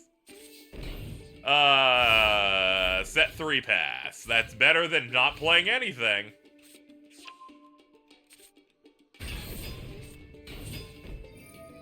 Okay. They actually do have plays now. Because they got Assault Wyvern out, they've got Alternative, and they're going to put a Mage Power on the Assault Wing. So we've got a 28 and a 3000. They're not pinning all of the problems on one card, which is important. It seems like it's an emergency. That's right, a Cyber Emergency. Average number of that card per deck is 2.92. If you're running Cyber Dragon, you just run a 3 set of that. We're going to do Cybernetic Revolution. So that we can get ourselves a Cyber End out, but it's only temporarily. Like, I believe through Cyber Rev, it just leaves after a bit. We're gonna do Call the Haunted on the Alternative. And, they have it while their turn transitions. Target, pop the end, set a card, get rid of the normal Cyber Dragon. Okay. Bottom is in a bit of a bad spot, but they do have Overload Fusion, and they drew into Cyber Valley, which is helpful. Thank you, Orin Bloodstone, for the $20. Appreciate that. You wanted to say egg. Thank you so much. Back to the game. They're gonna set, and they're just gonna kill him. Okay, cool. I just wanted to make sure that we both had an understanding of what was happening there. Blue Eyes won.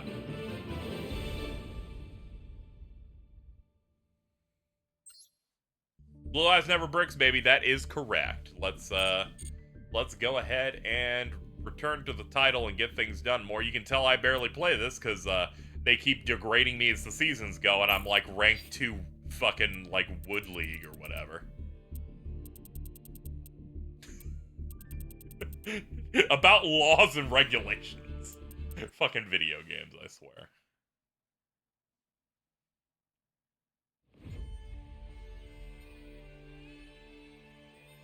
Important Su Hao lore, let me say.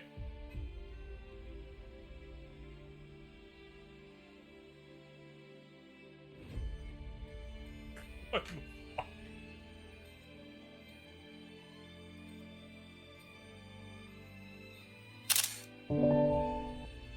You unlock Su Hao's alternate costume. This costume shows more Mongolian influence than his primary. This is pretty weak. Should have brought it back to Old Navy. I think it's nice, and it was Marshall's.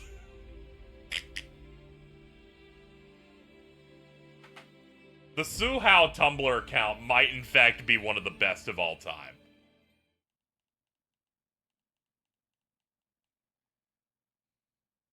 Alright, I did not get past the title screen, so they're like, do you want to see our fucking cutscenes of the solo mode? And I'm like, no. Your solo modes are embarrassing, and I feel like they should never ship in the way they do. Because all of them use machine-translated English, so it's all grammatically broken on something that loads and looks that bad.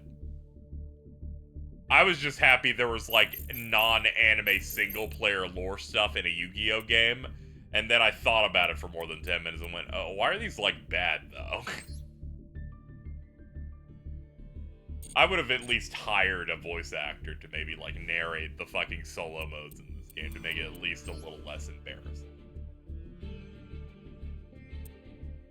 Or that one time they wanted to edit, like, fucking magician or whatever and, like, remove certain text in mass, and then it fucked up their system, so every dark magician was renamed to Dark Spellion.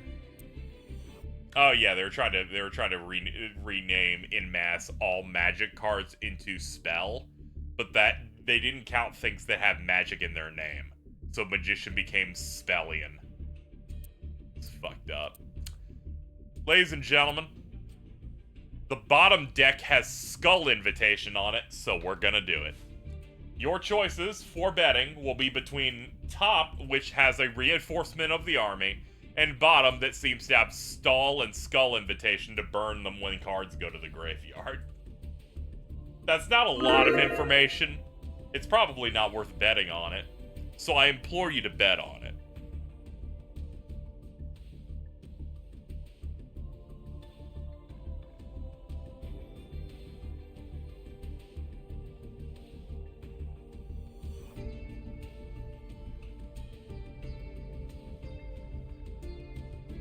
It would be very funny for people to get their skin in the game on this one.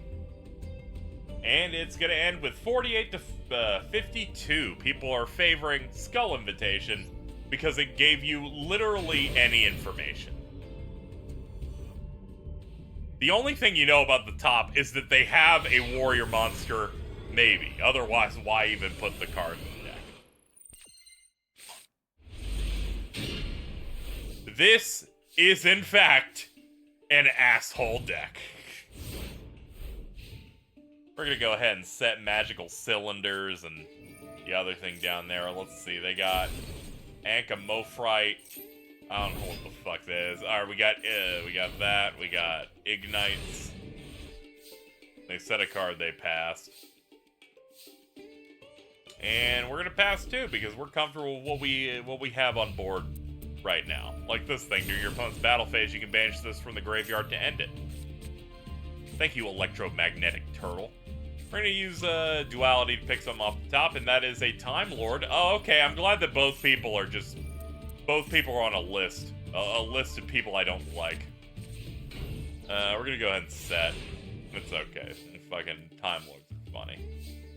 It's funny how they not only get to terrorize things, but they're the archetype for, like, the endgame GX guy. Or, I'm sorry, endgame 5Ds.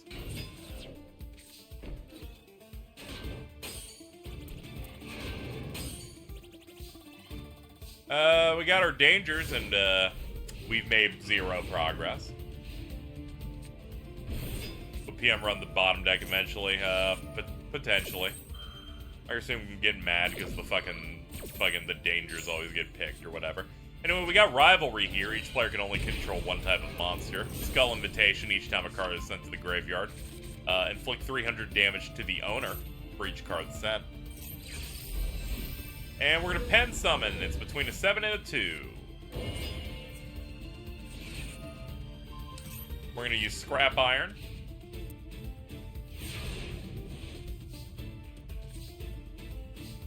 And there's the fucking evenly matched in the hand. Okay, we're gonna Tribute Summon, Tribute Set. Then bring that out through Pendulum Summon, get burned for 100. Rivalry procced, and Skull Invitation. There we go, Harpy's Feather Duster. They're like, I'm gonna get rid of the Pendulum monsters. Then burn myself for 300. Then hit that.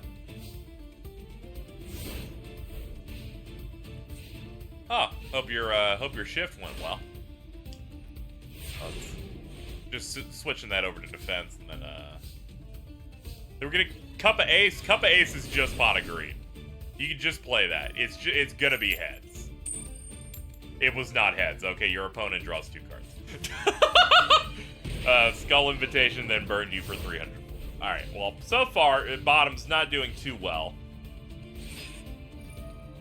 Let's see if that stimulus of 2 cards was enough for them to really get some stuff in there. Time Lord's Effect returns a bunch of stuff from grave to deck. And off the top, we're going to get Magic Cylinder. Burn our opponent for 1,000. And pass! Yeah, they do have Mothman. They have something. Alright, so that goes back to deck.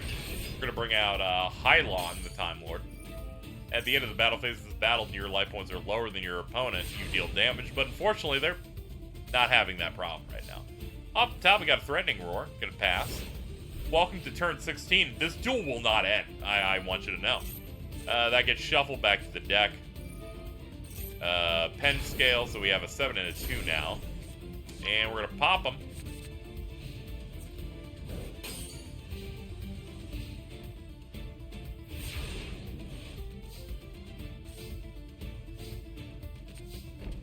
And we're gonna summon we're gonna do the Grave Trap Hole.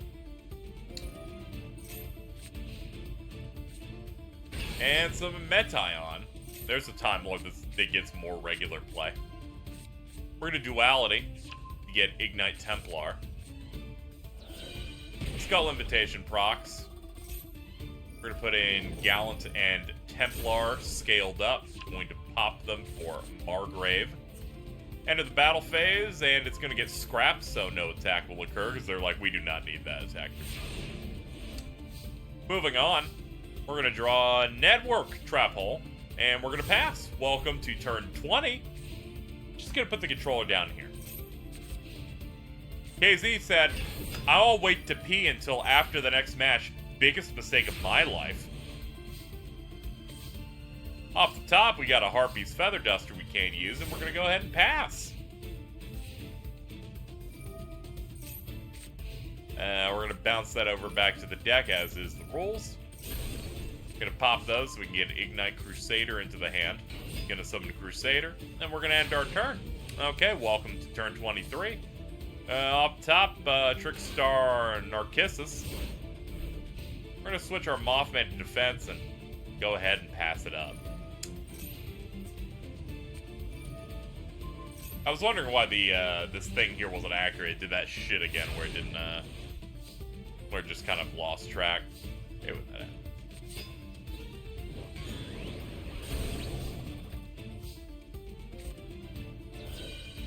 Skull Invitation's gonna proc, and okay, they've run out of Time Lords, so they're just entirely passing. We got a Nessie. And we're going to hit him in the face. End phase, discard, take damage because we discarded. Top's going to draw. Going to bring out Hylon, the Time Lord, pass. They're going to draw a gift card, pass. Discard, hurt themselves. Activate, goes back to deck. Instead, summon Gabrion. Gabrion attacks. Activate at the end. They then do that. Well, wow, wow, wow, and wow. Now that's hell. They have Cup of Ace. They can totally draw 2 cards right now. I'm just saying that's what I do. I play that shit first. They got Light Stage. They're going to put Licorice in there. Dark Room of Nightmare. Set 3, summon Licorice, discard, pass. Licorice, burn for 2, burn for another 2, and the Dark Room of Nightmare procs twice. Gonna do gift card into bad reaction, so the gift card, instead of giving him 3,000, will burn them for 3,000. Skull Invitation's gonna pop. We're gonna play Narcissus in Chain Link 6.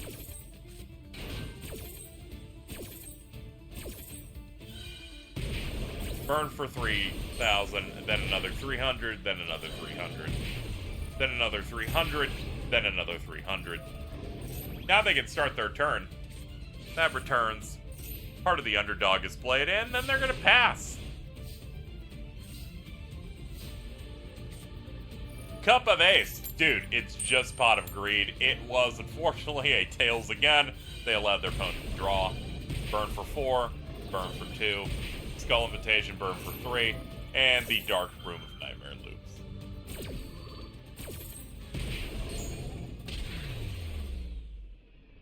Boiling them in oil.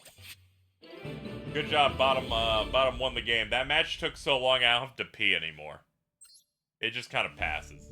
This is not a reference to me pissing myself. I would have run out. I'm not Carl. What do we have on tap?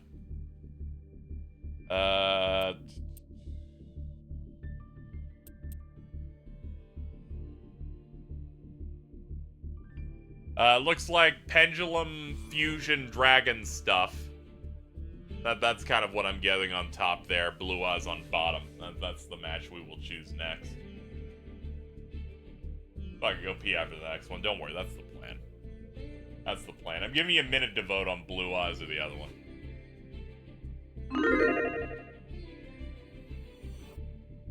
Anyway, do your votes. I'm also gonna hit the ad.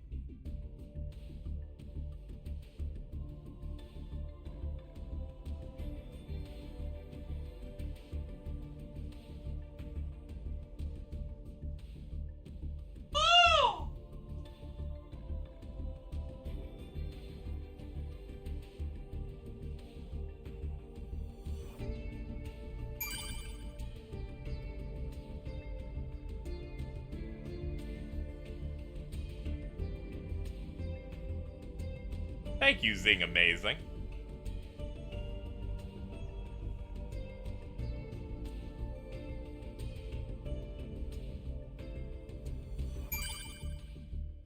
Thank you for the almost, wow, that's almost 5 years. We all have our own definitions of what's almost. 48 to 52. In favor of bottom. It's like I'm seeing double.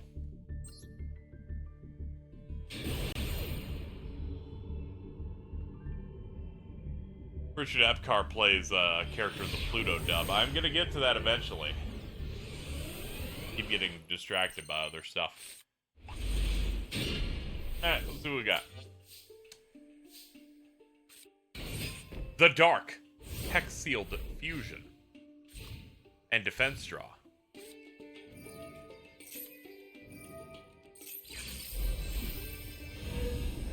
They have Rush Recklessly. This is a real Yu-Gi-Oh deck. They're gonna summon a lot of those. They're gonna hit him in the face for a lot, and then they're gonna go for defense draw, and they're gonna draw back to square one, baby! Off the top, Threatening Roar.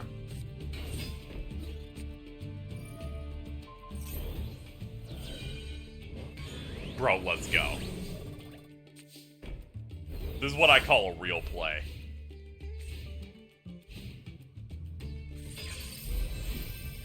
Another 1 to 8. They're gonna Threatening Roar.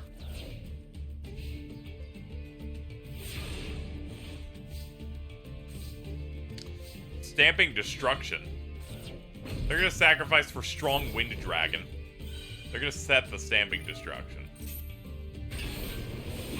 They're still going with their main plan, which was to get 1950. Then they're gonna pop in at the end phase. I was wondering when they were gonna choose to, like, use that. They immediately got something. They immediately drew into a fucking 8. That's insane. Luster Dragon. Let's just normal it. I'm looking on the bottom at a deck that seems like it's a starter deck ass thing, and it's delivering. It is hitting things and winning in terms of life points.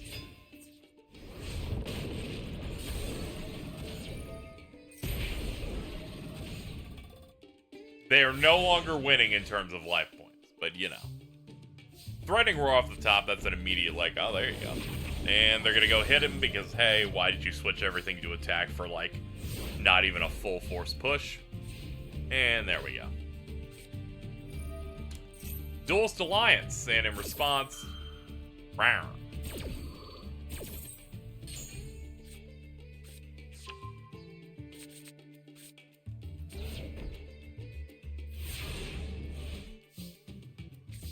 Off the top, Flute of Summoning Dragon. We're gonna use back to square one, discard 1, 2.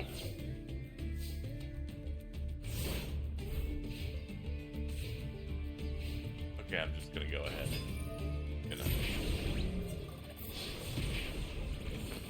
Up already. You can just have it. Why did they do that? I have to only assume they just kept clicking buttons.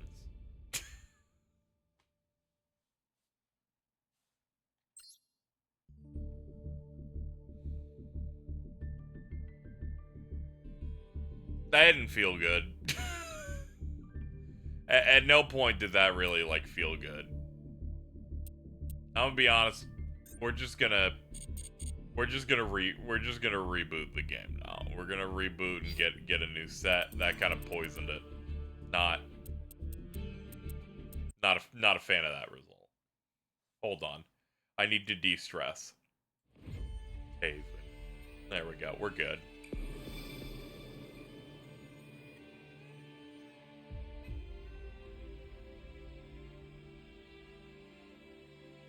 As a fan of fucking Perform Pal, Odd Eyes, I feel bad. Yeah, I don't know what was going on, man.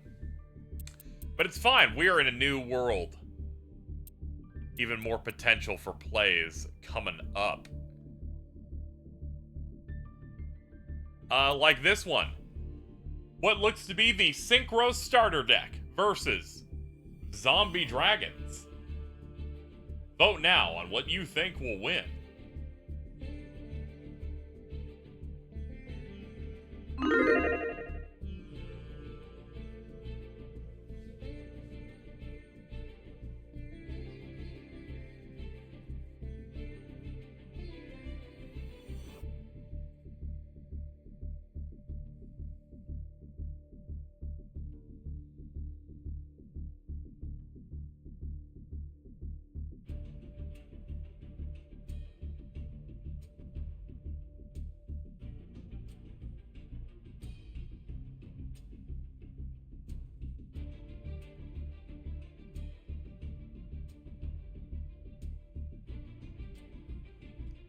Alright, let's see. Results here looking like 2377. Bottom is favored on this matchup. People really believe in it. Enough to put like 100,000 on it. We'll see if it works out for them.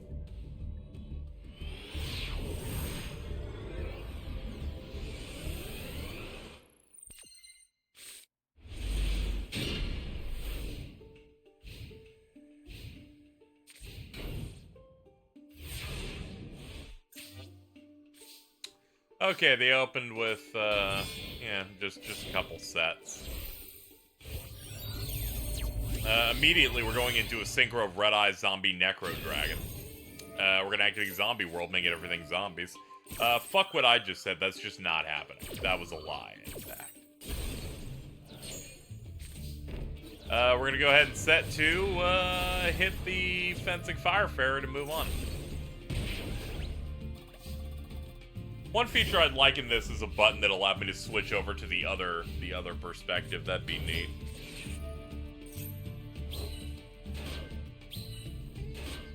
Could use haunted zombies to make haunted tokens.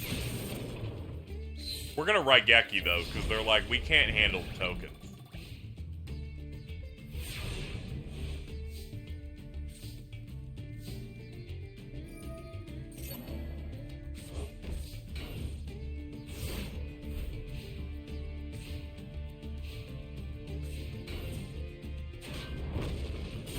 And we're gonna get rid of the Plague Spreader with, what is that, Rock Stone Warrior. That's right, more haunted tokens. We're gonna set the Bacon Saver. Air Hummingbird. We're gonna get a whole 500 points for it. It's gonna get confirmed kills on the board. Why are you running this?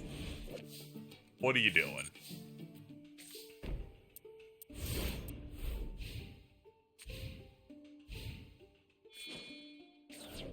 We're gonna tribute summon for Turret Warrior. Turret Warrior can be good if you use it the proper way, which is you can tribute a warrior type monster, and this gains it gains the original attack of it.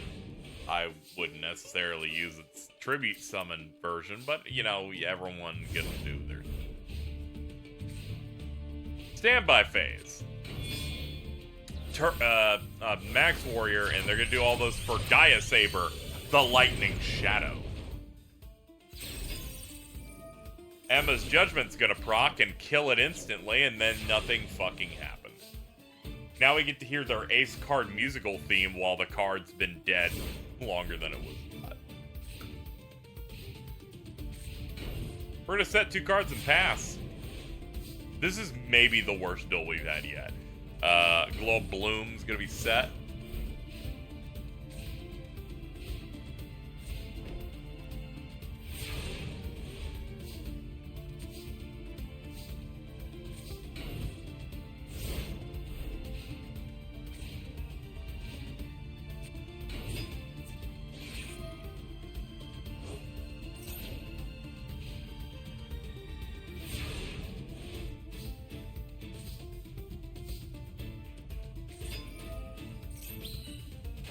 Let's see. I looked away for a second to see what was happening in my Discord. Now all I see are black sheep tokens, and it's scaring me.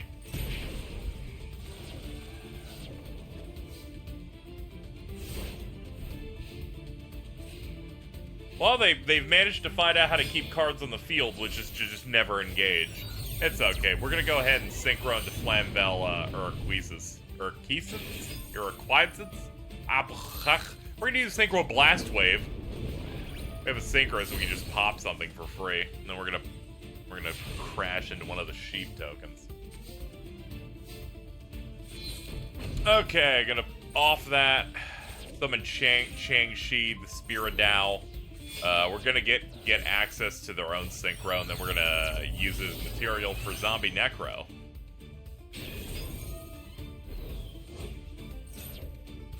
We'll get Al Ghul Mazera. And fuck us, it is a goddamn Shield Wing.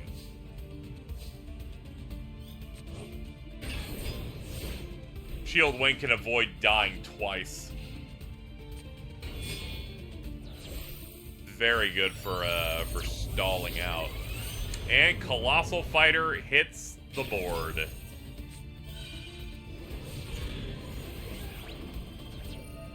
Using the Al Ghul to avoid an actual kill there. But the 3100, very funny. Goblin Zombie. Zombie Necronize. Pop. Go ahead and get that back onto the board. Get Mad Mauler into the grave. Buff them up. 32 on that thing. To give us Red Eye Zombie Dragon Lord.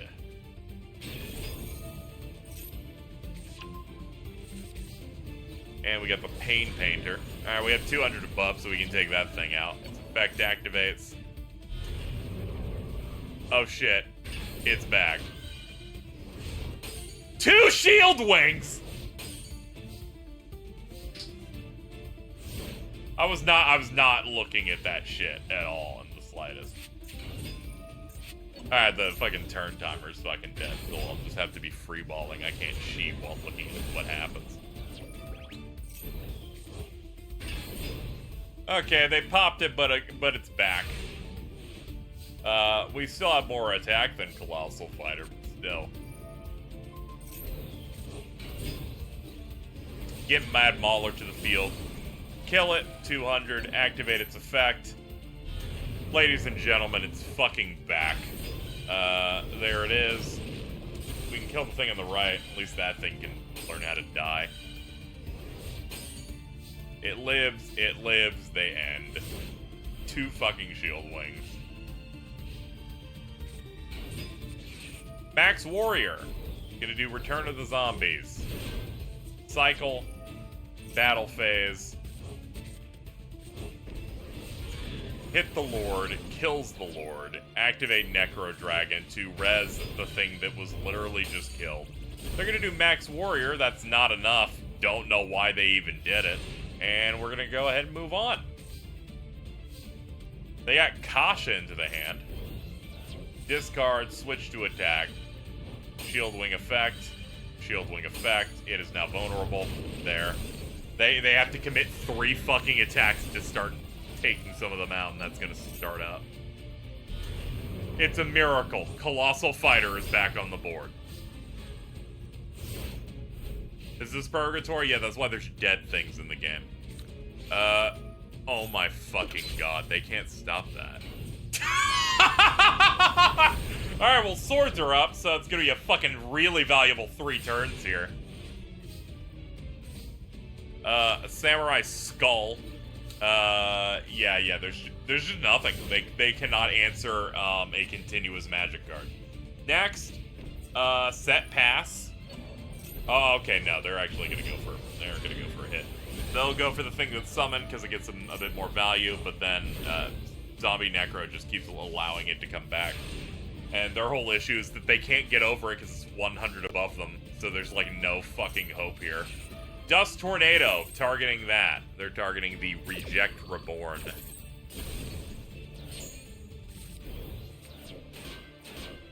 They're gonna switch a bunch of shit to defense, do Return of the Zombies, cycle out what they want. They wanted Necro World Banshee on the board. Welcome to turn 31. Junk Synchron's gonna let them bring in Nitro Synchron. Shield Wing and Junk Warrior combined to make the Junky Wonky Junk Synchron Warrior. Major Beam. I'm turning to mush. There, that's out. Then hit that. Fortunately, it can only do that once, so if you manage to kill something for good, who cares? That's on the board now. Okay. They drew into Crotengu. They're going to activate that. They're going to put that into the grave. It's at 34.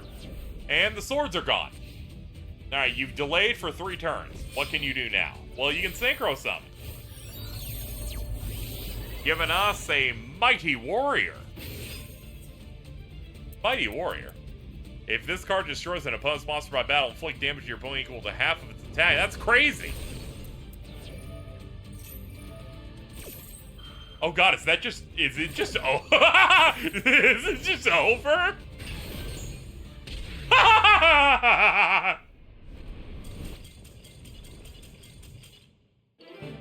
Congratulations to the top player. The more skillful player, i.e. the one that could stall with Swords Revealing Light, is the real winner.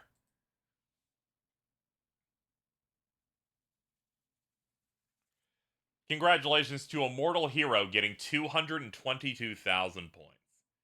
For that giant sphere that opened in Las Vegas. Las Vegas Sphere reports a $98.4 million loss. CFO quits.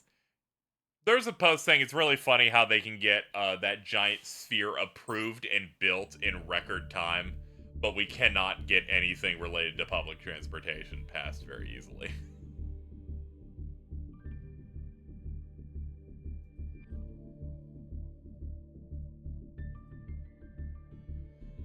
That's how we get it done, baby.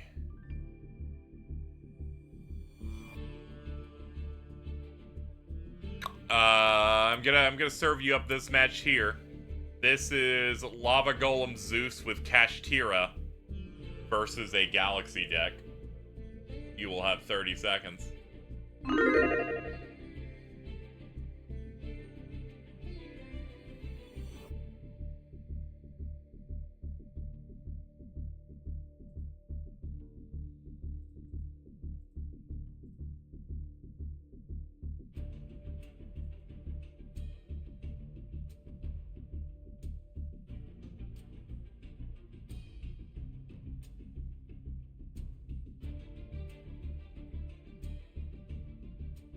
$40 to $60 in favor of bottom here.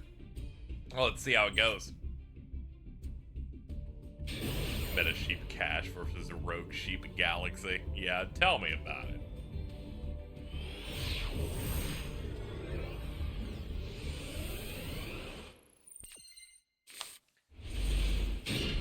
Alright, that's a Galaxy opener.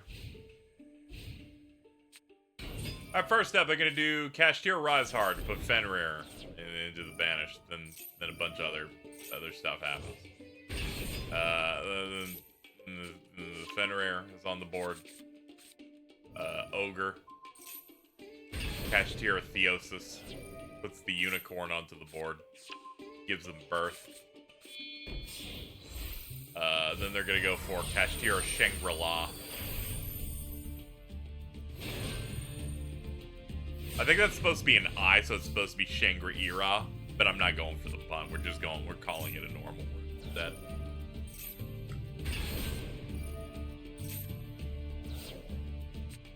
Just saw Jordan's shot like Glee at Snuggies. I'm so happy for him. It was immediately fell out.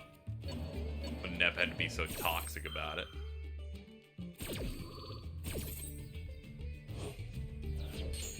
Banish a bunch of that. Get Hyper Galaxy to the hand. They're gonna lock out one monster zone. Then we're gonna summon Soldier. Then get Summoner. Summon Summoner. Activate. Modulate the levels.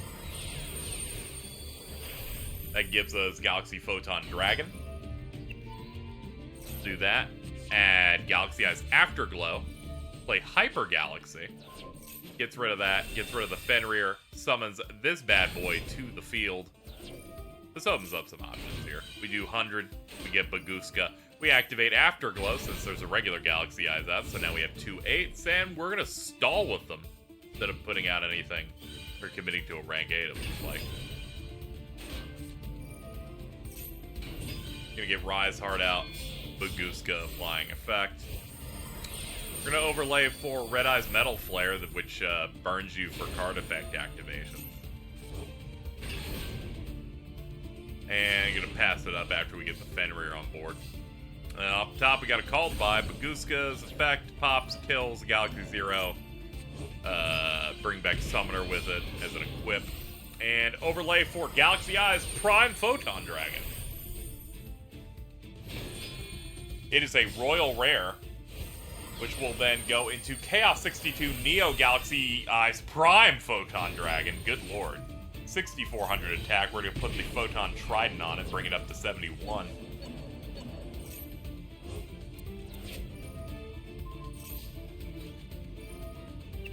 Detachment material. This can now make up to 3 attacks on monsters during the battle phase.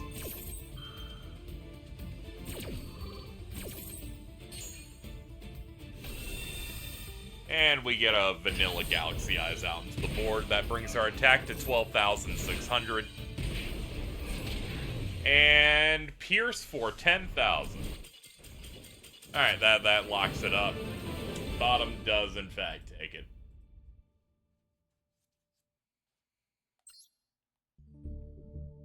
I'm going to be honest, you'll love to see it. You'll love to see that.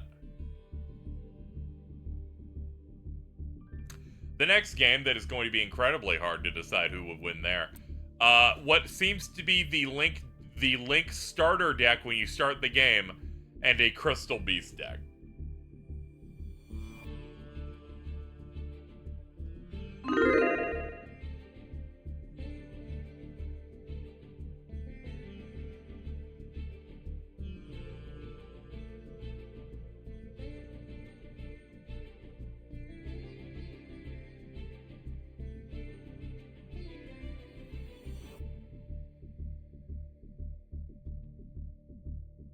Crystal Beast.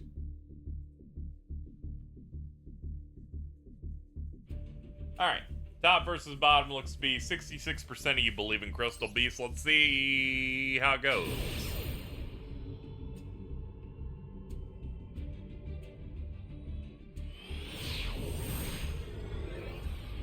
The Crystal Beast play to make it work. Crystal Beasts have some pretty good stuff at this point, I feel like. And they opened with some of it. First up, we're gonna set to activate Sorcerer's Spell Wall. All monsters you control gain 300 attack during your turn only. All monsters you control gain 300 defense during your opponent's turn. We're gonna summon Sapphire Pegasus, get the field spell out. Try and hit on this thing, didn't really work out. We got a turtle in our back row. Gonna do Skill Successor, pumps that thing up to 25. Thankfully we had Crystal Keeper, so we can basically just screw him over that way. Get the Pegasus into the back row. So we got two things here. So we get some effects of Rainbow Ruins. We're gonna activate Rainbow Bridge. Get Crystal Bond. Activate Crystal Bond.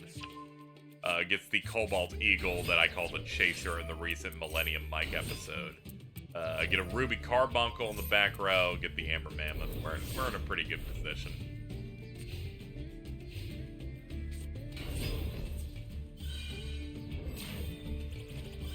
That's a Blade Knight. It's gonna knock Arnold all the way to the back row there. And there off the top is our Pegasus. We're gonna summon it, get the cat. We now have 4 here, which means once per turn during your main phase you can draw. Once you get the field spell online and you've devoted a lot of back row to it, it feels pretty nice. Even with 3 here. You can like negate spell traps. Also, having battle damage is pretty good. They now have 5, so once per turn in your main phase, you can target a Crystal Beast spell and Trap Zone and special summon it. First, they're going to get the draw. Then they're going to target Eagle, summon it, Pegasus, put Topaz Tiger there, and that means Rainbow Dragon online. Sacrifice it for Rainbow Over Dragon. And for the kill. Yep, that locked that up pretty tight. Crystal Beasts are cool.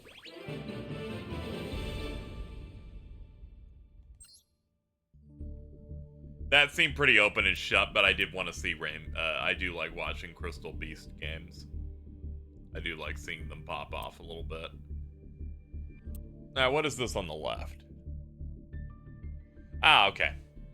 Looks to be ninjas versus someone running Time Thief Redoer and Danger Bigfoot.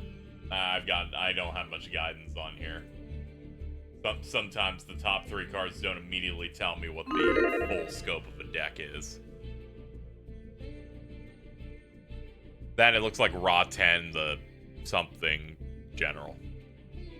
Yeah, I can only read so much. Even on a big ass TV, I can kind of read some of the card text there. Not much up there. Anyway, we got about 10 seconds until it closes. Then we'll jump into it and see.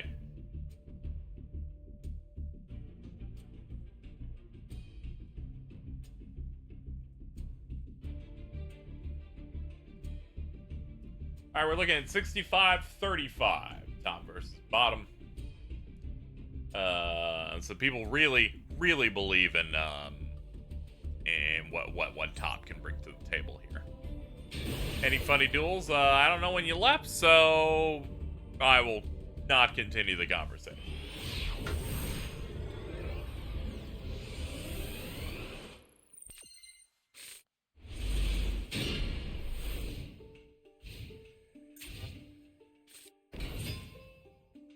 Okay.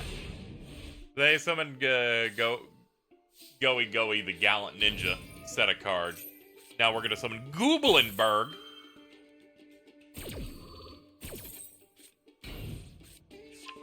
We're gonna use their Notebook of Mystery to summon Geo the Gravity Ninja set. We're gonna use Marauding Captain, set Magical Cylinders.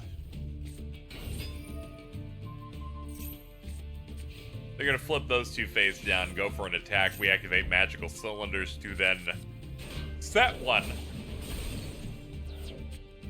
They're gonna go for the attack, and they're like, I just want to deal with it.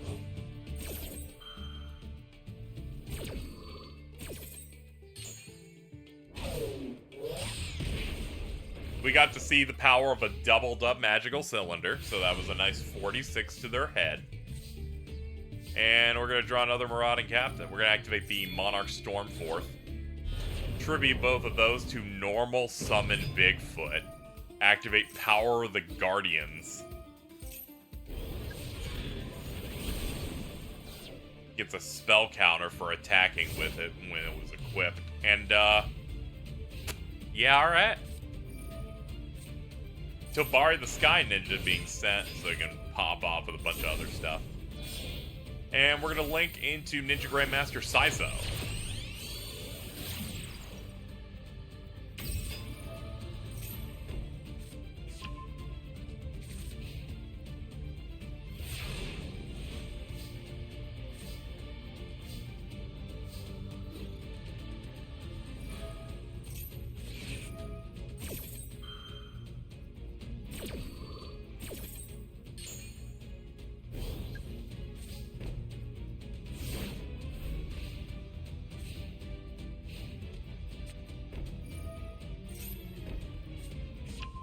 Alright, they get the field spell set. I'm gonna flip it. And go into Yellow Ninja. And we're gonna get a Rhoda into the hand. We're gonna activate it. Giving us Spiral Super Agent. What deck are you running down here, dude? Debunk. For when you get really upset about products that have two pans used to make chocolate. We're gonna go ahead and hit the Solemn on that.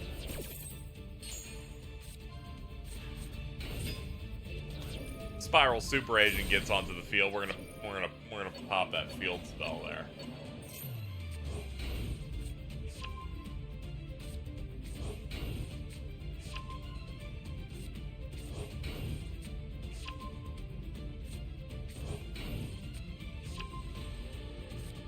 They're swarming.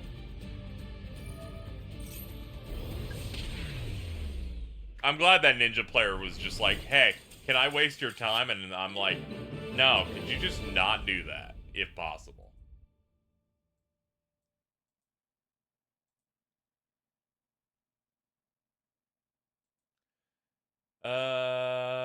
Next. I don't know, just wasn't feeling that one. Let's see, what else do we have here? We got Goate versus Cyberdarks. So we will do that. Goate is on the top.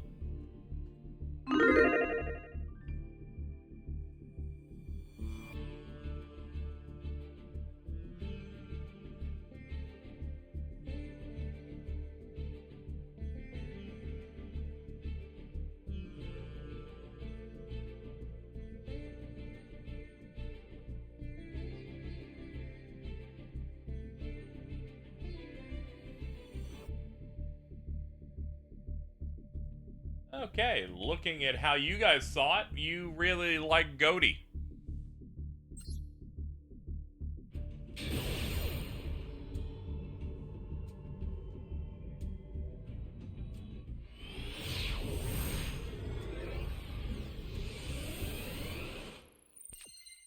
But I'm the Duel live screen. They added a menu so you can choose matches from different pools, like ranked and casual. Pretty neat. When you go back to the title screen, it refreshes it. It's a lot better than just hitting and getting a random one, at least for me here. Alright, we got a couple things on board, like Silent Angler and the other one. We also got Shift in. We're going for normal Cyber Dragon combos here. Get a vanilla into the board, use Cyber Repair Plant, get ourselves a core. Normal summon core, activate effect, get Cyber Emergency, then play Emergency to get a Vier. Oh no, that battery's dead. My bad. I'll just hook it up to the cable. They're gonna bring out Goate of the Deep Beyond.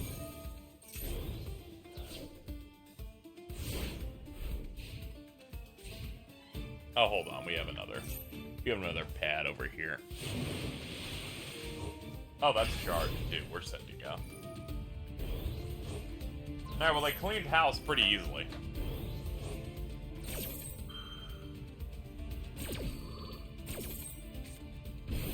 We're gonna bring out Snopios, Shade of the Goate. And we're gonna deal 61. Alright, not much wiggle room here. They gotta make a big play here. Molten what the fuck is that? A giant born from magma. It attacks with a magma punch. Bro, old Yu-Gi-Oh was the best. We need to go back. Anyway, we're gonna go Cyber Eltonin. Clean up shop. Get Vier out. Banish a bunch. Get another Snopios on board. Banish Goate of the Deep Beyond.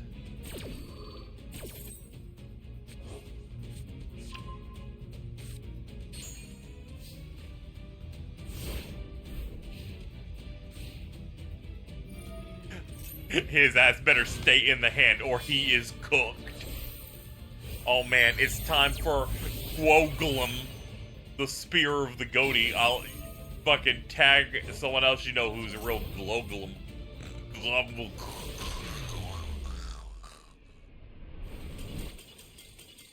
Top one.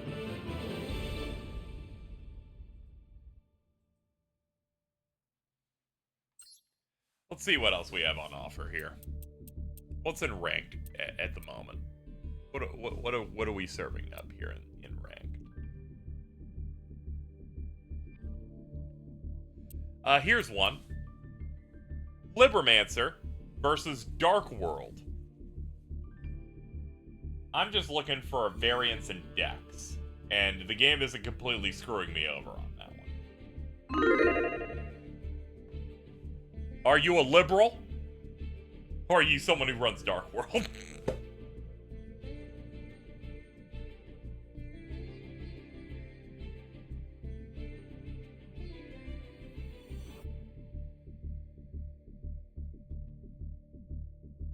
Also, taking donations to survive the mid-month and, you know, get groceries and whatnot. So any help is appreciated there. There's my shill for the hour. We will now move on. We're looking at 81 to 19. People really favor Libromancers over Dark Worlds, but Dark World was really good in 2005, alright? And I don't think you played that. Dude, Gold and Silva.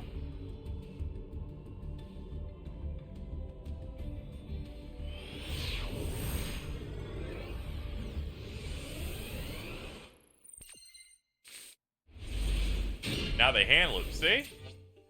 They found an archetype that allows them to get discarded, alright? The Dangers have done so much. So they're going to do Danger Jackalope, immediately get Max Seed. We'll see how they want to play it then. Rainbow got chosen. Drawing into Grapha. Unfortunately, that thing's going to get ashed. Opponent just opened with the hand traps. Yeah, we're just done. Let's see what Top has on. Preparation of Rites. Into Libromancer Origin Story. Gonna set and activate first appearance so they can get fire. Activate fire. That way they can just plop it onto the field. Get a Geek Boy into their hand. Then activate it. Reveal the ritual they got so they can just plop it. Then they'll get Libromancer Realized, which is their continuous spell. And now they can start Ritual Summoning.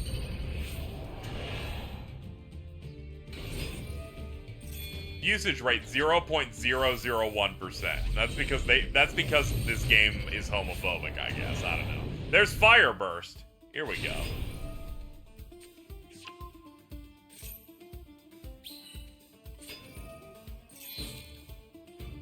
Special that token. And this is gonna get us into Doombroker.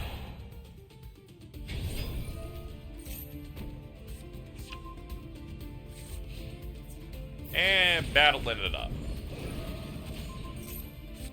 You can shuffle, they can shuffle in the deck after dealing big damage, and that's just it. The game is just done. Sorry to anybody who voted bottom on that one. My apologies. It's time for blind bets with KZXcellent.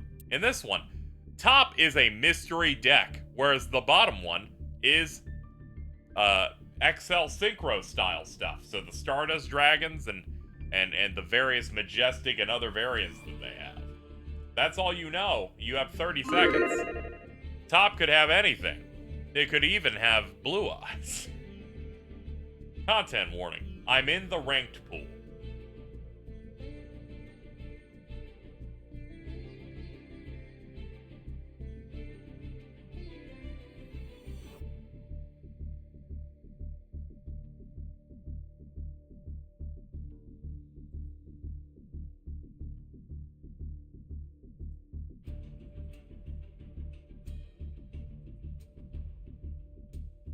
Yeah, it might be cash. Anyway, 44% of you believed in bottom based on no knowledge of top, which means I respect you.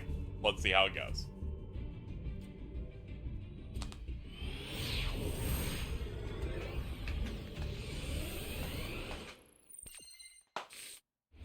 Okay.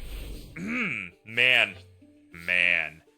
Okay, Junk Converter. We're going to activate that, discard those, get Junk Synchron to hand. We're going to summon Junk Synchron. That means we can pull the Converter there. Then we can make that into Junk Speeder, also known as if you have an Ash Blossom, I kill myself, the card. We're going to do it. We're going to try and resolve its effect. We did it. We now get we now get 4 fucking tuners onto board. Get Arrival of Light.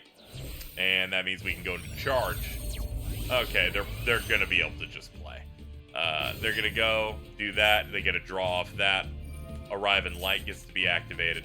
We're going to put Converging Wills Dragon on the top of the deck, and we're going to go into Crystal Wing. Arrive in Light procs. We draw. Converging Wills gets special to the board. Activate Omni Dragon Brotar. Get Doppel Warrior into hand. We will now Synchro into Tech Genus Hyper Librarian. People are like, oh shit, he knows what the acronym is. Jet Synchron. Gonna do that. And sync all those away for Shooting Majestic Star Dragon. Get a nice 4,000 in there. Hyper Librarian's gonna proc as his Doppel Warrior. Doppel Token. Draws into Called By. Pops those into Celestial Double Star Shaman. And both effects are gonna pop. This guy gets to special summon. This guy gets you your draw into a Griffin Rider. This has adventure stuff in it too. Okay, that's neat. Going into Shamisen, Samsara Sorrow Cat. Then we're gonna sink into Garden Rose Maiden. What if they just had Raigag? Don't you worry. I haven't read Shooting Majestic Star. I'm sure it has a no on here. You can negate the effects of an effect monster your opponent controls. Oh god, that doesn't stop that.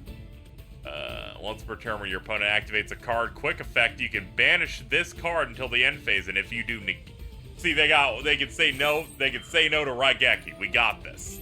Don't worry. It's all good. But we still don't know what the fuck Top's running. But don't worry, we will find out eventually. Black Garden. We're going to bring out our Doppel tokens again. We're going to go ahead and Synchro into Cupid Pitch, because this is a Synchro play where you basically use the whole extra deck. No, they didn't run hand traps. You can somehow just not draw them. It happens. Not Jordan. Jordan's whole hand. Chaos Ruler on the board. Hyper Librarian for the draw. Cupid Pitch from grave. Burn for 8. Get a Harpy's Feather Duster to hand. Charge Warrior back to deck. Samsara back on field for Synchro Material Black Garden activated. We're going for a level 8. It is Excel Synchro Stardust Dragon. We get another draw. They get some specials. Is this just an OTK? Yes. Next, we're going to go ahead and bring Celestial Double Star Shaman back. We're going to get Junk Converter. We got 2 Rose tokens.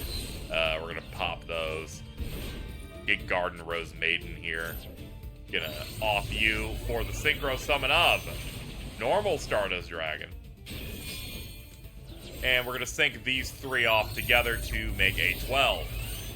Cosmic Blazar Dragon. Activate Arrive in Light. Bust that out, special summon a tuner from your hand. We're making a 10. That's right, there's Baron. And we're going to banish those 2 cards so that we can summon Chaos Ruler. Catchy Eve 12 can hit the field, and we're going to sync away Chaos Ruler and that together so that we can make Chaos Angel. Plop that onto the field. Garden Rose Maiden, we're going to banish to bring Crystal Wing back onto board. Set 3 of a red reboot, cross out Designator and Called by the Grave. I want to see you break this. Bestials seems to be what we have on tap. We're going to immediately Called by that. You. Can't use its effect. And they Lava Golem a couple of our problem cards. Thankfully, we can just do that. We can just, like, banish to get it back in. Arrive in Light pops and get a Cyframe Gear Gamma. And it's our turn again. We got Rite of Aramesir.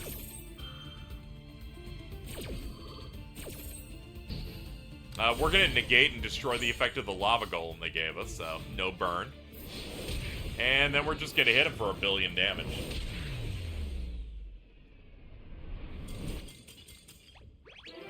You know, it's not often that you get to see that play out. Was very happy. Synchro's deck really was, if they stop the junk speeder, I can't do anything. But they didn't, so I get to do everything.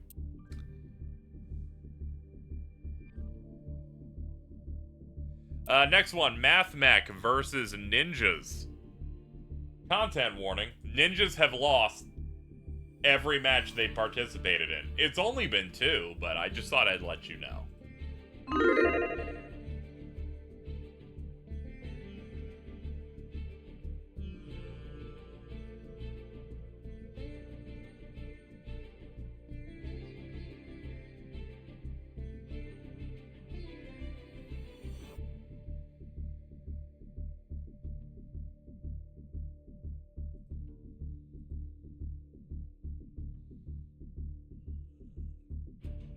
All right. We're closing the polls, 38 to 62. You guys are really favoring Ninjas. I mean, surely they got to get a W at some point on this stream. Blue Eyes has a better win average.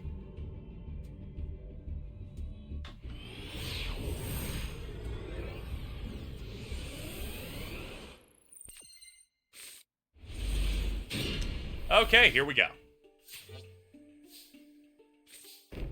We're going to set Ninjutsu Art of Dancing Leaves and Book of Moon and pass. Up top, we're going to do Circular. Sigma, get Circular on board. Book of Moon Circular. Summon Diameter, targeting the Sigma and Grave. We're going to use our Ninjutsu Art targeting the face down card. That sends that to Graveyard. And then they're going to use their ninja to flip the other 2 Mathmechs face down. They'll set 2 and pass. We got a Thrust, but we're going to go ahead and try and get rid of the down card. We'll instead just use it since it's going to go away anyway. shut down Geo's effects in case they might want to do something. And the other card was another Imperm. Okay. And here comes Mazen.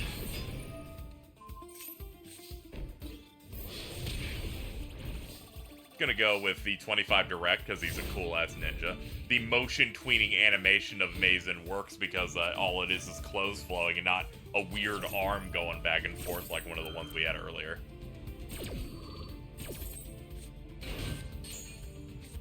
Alright, Circular has hit the board. We're doing Dancing Leaves again. So, putting that in the grave so that we can put the Cannon Ninja in, as well as the Gravity Ninja. And then we're gonna go Circular Diameter for Prime Mathmech, Alambertian, and blah, blah, blah. I read words. Dude, they have this in Royal. Good lord. It's not like Hearthstone where you can burn extra dust to make the rarity look good, which I wish they had that. I'd wail on this game more. I'm gonna put that in the grave. Gonna get us the Circular and the Addition. We're gonna go ahead and Ash the Circular activation. Just turn that off. And then we're gonna link into Splash Mage. Plop it down. Target a Cyberso Diameter, put that out, and then we'll go into Transcode Talker. They're just making these games more woke, and I think that's beautiful. We're going to go ahead and put Splash Mage here, and then we're going to go into G-Golem Crystal Heart. Activate it. It has a pretty good win rate, too. And then we're going to... I'm gonna... access code.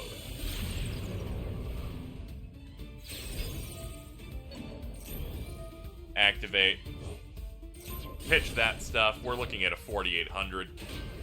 Gonna hit. It's no problem taking that thing out. And it's gonna target the other one and flip it face down, and that's gonna do it for that. Gonna banish a Link monster and just pop it. Just make their job easier. Off the top, we got Evenly Matched. Battle Phase. Gonna immediately activate it. Means they get rid of their set card and they're gonna pass.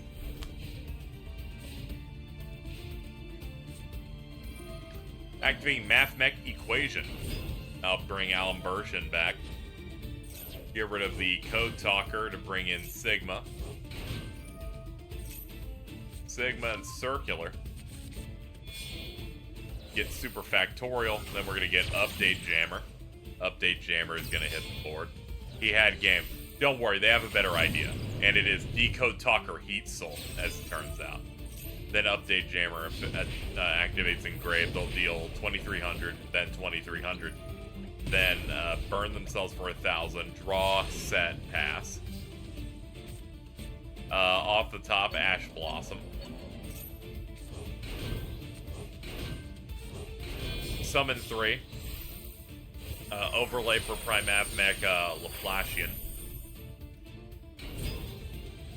The thrust, though. That's all I've been thinking about all game. Send a random card. It is the thrust. They activate effect. They ash it. They ash the Heat Soul. Fucking speed this shit up, please. They will now get to do their main phase in which they have no cards. Burn themselves for 1,000 and fucking just kill bottom, please.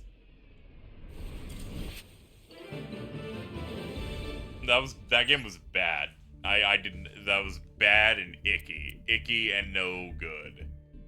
All right, let's refresh one more time for today.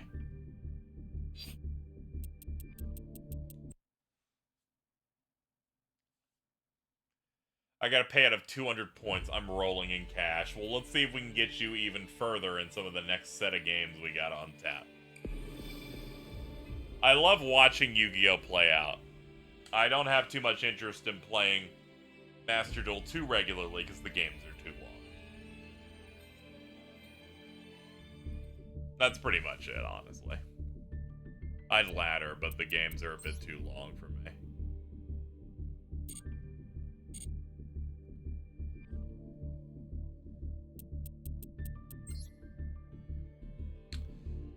Okay. What do we have on tap?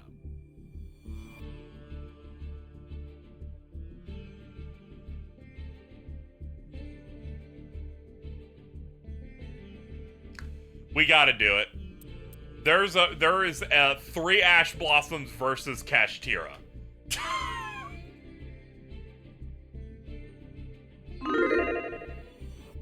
This is someone who specifically chose to make all of their card art for their highlights their 3 Ash Blossoms that they got. And I think that's beautiful. So we're just gonna go ahead and make that one of the ones we watch. What makes it better is that they're the top one, which means I'm not allowed to see like what their cards are, which is even more exciting. 49-51. People really believe in Kashtira today, so let's have a look there.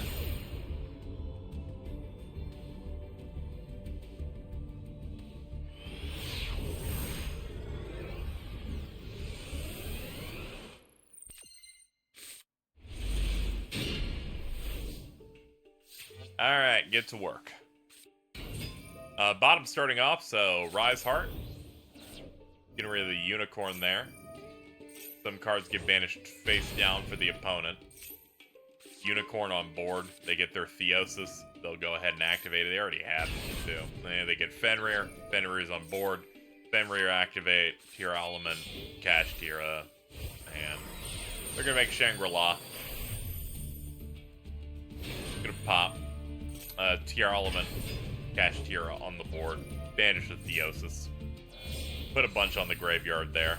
They're just gonna summon a double. And end phase. Top is going to have to deal with an activation of that for Fenrir. Scareclaw. Scareclaw Astra going into Lightheart. Activate, they get Primitive Planet. They're gonna go ahead and do the Tribute Steal enemy controller effect. So that's their Fenrir now.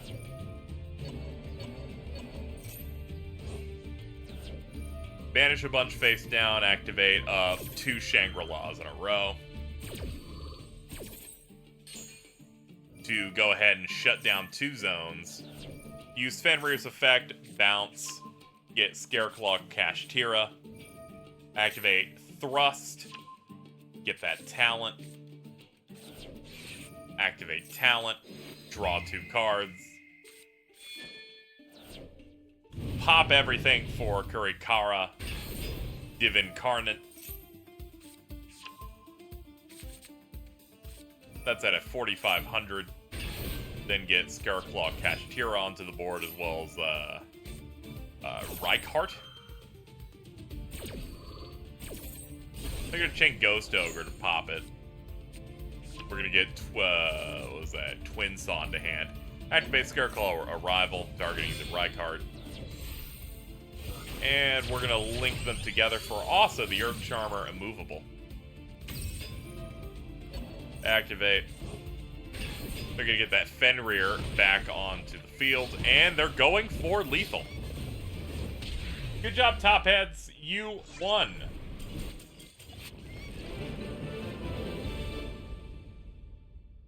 I'm sorry. Did I just...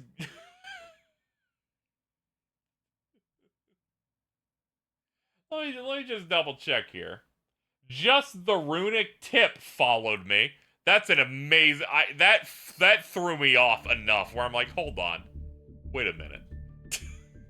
That was not what the follow was. It was.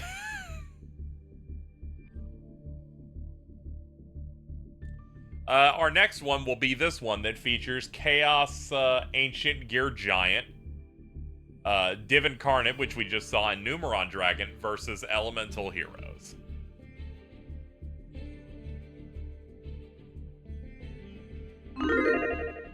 Chaos is top.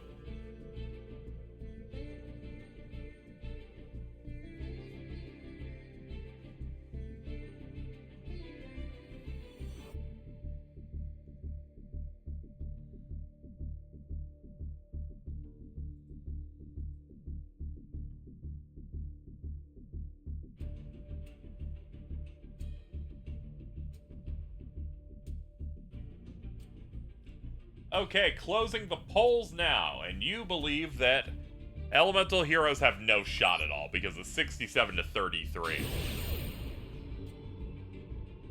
We'll spice this pot up. I've been doing bitch bets all night. You should. We're getting ready to cap off soon because I can only watch other people's Yu-Gi-Oh! Replays for about 3 hours before my soul leaves my body. But how about this fucking hand?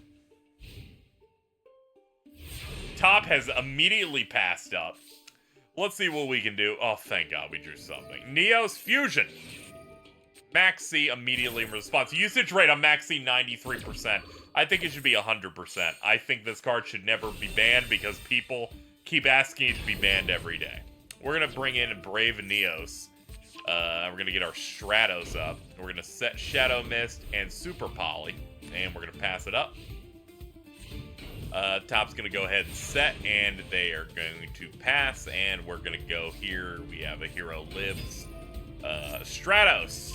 Get Liquid Soldier into hand. Battle phase. Attack. They're going to hit up and destroy Ancient Gear Box. We got Engage Neo Space into our hand. We're going to do some direct with Stratos. Activate the Engage Neo Space. Pitch a Grand Mole. We're going to go ahead and chain with Max C. We'll special summon Dark Panther. Get a Poly. Opponent gets a draw off the Max C. Pass, and we're done. Heroes run that now. They're adding some Ubel support, but it's not in here yet. That adds some synergy there. They have a Contact Fusion animation now? That's funny as shit. And anyway, we got Escuridao in. And then we're gonna do Ancient Gear Fortress. It's a Super Poly animation, my bad, forgive me. But that's cool, didn't know they had that either. Theory King Regulus. A lot of things that get blown up. We're gonna go for the Ancient Gear Ballista.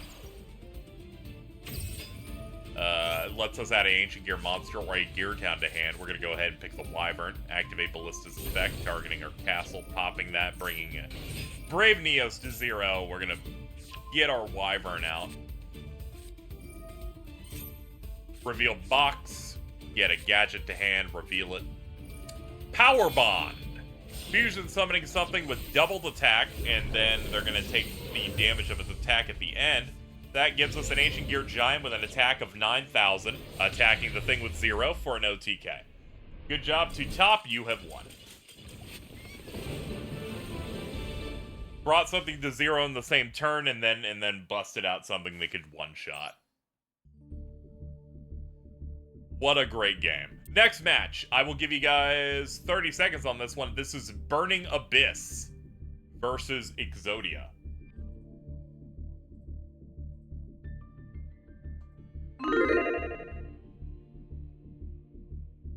At least I think that's Burning Abyss. Yeah, it's that. They all have that generic, like, demon art style look. Someone's gonna get mad at me calling it generic. Don't. Whatever.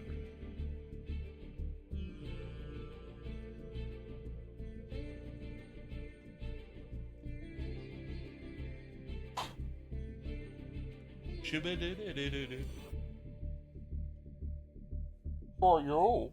I just realized I can rip the cup holders out of my seat at any point and turn on a Bane voice. All right, what do we got? 53-47 in favor of Burning Abyss. Let's see how it goes. Let's see if bottom side can bring us a little something with their Exodia plan. It's going to be hard to top the Exodia deck that ran Final Countdown that we had today. I was a big fan of that. And here we go. They're opening on Max C. Not even allowing the opponent to entertain. They're just like, I know you're going to do it. As it turns out, they didn't. In fact, they did anything but that. They set a fucking Sangan. We have 2 pieces in hand. Raigeki the Sangan, which is still going to do something. So they get a right arm. Now the opponent knows Exodia is being played. 3 pieces. We're going to go for Cherubini. Cherubini is going to activate. We're going to pitch that. It's going to bring its attack up to about 1500. We're going to Ash Blossom.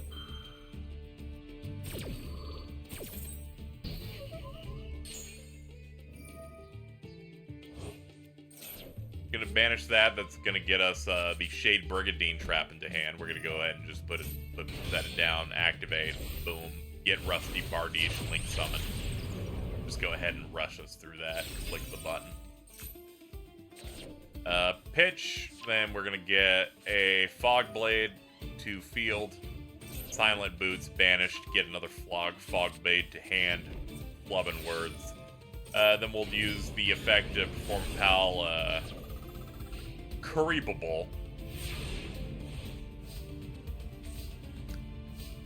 Raw Sphere mode off the top, nothing else you can really play. Gonna go ahead and pass, but we have a lot of life. Is that 3 Fog Blades? Whatever, we're just gonna hit for 21 and end the turn. Got a Tour Guide on end phase. Sphere mode still can't really do anything. Backup Squad off the top, gonna activate it. Usage rate of 0.001. That's how you know it's real good. Each time you take 1,000 or more damage by your opponent's card effect, draw 1 card for multiples of 1,000.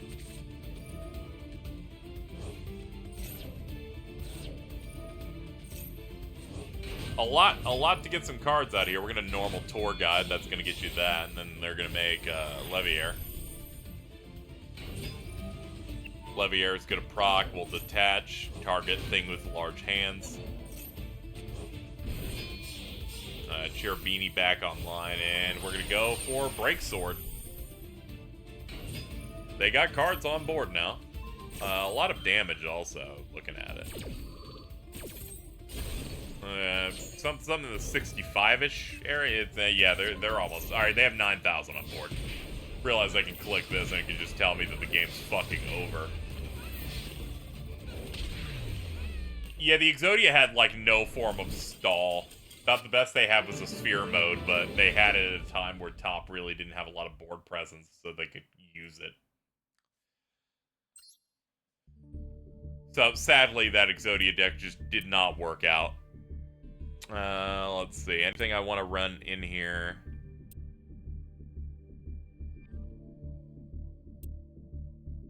Back to the Wall looks like a 6 Samurai card to me, I assume. And that is facing Labyrinth. We will run a prediction on this one.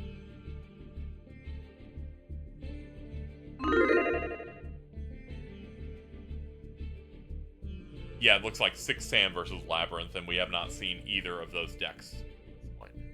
Goodbye for good now. Yeah. That 3 Ash Blossoms, yeah, we watched that play out. That duel was something.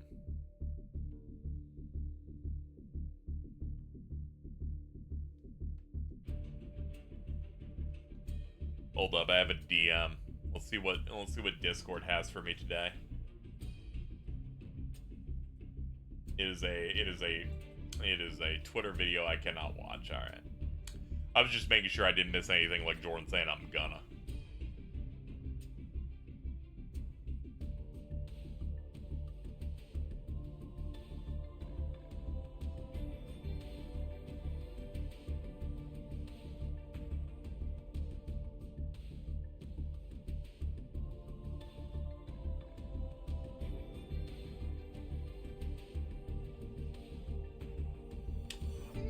Okay, 59-41. Not too bad. Top's favored. Let's see how this works out. Let me grab another water over here.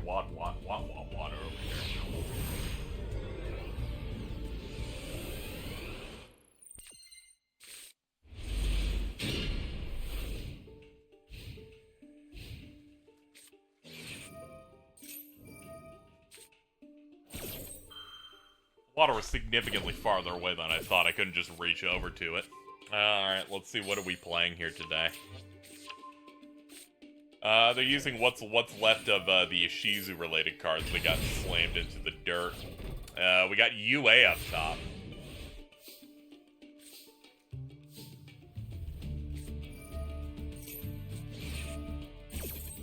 UA, which stands for in this Ultra Athlete.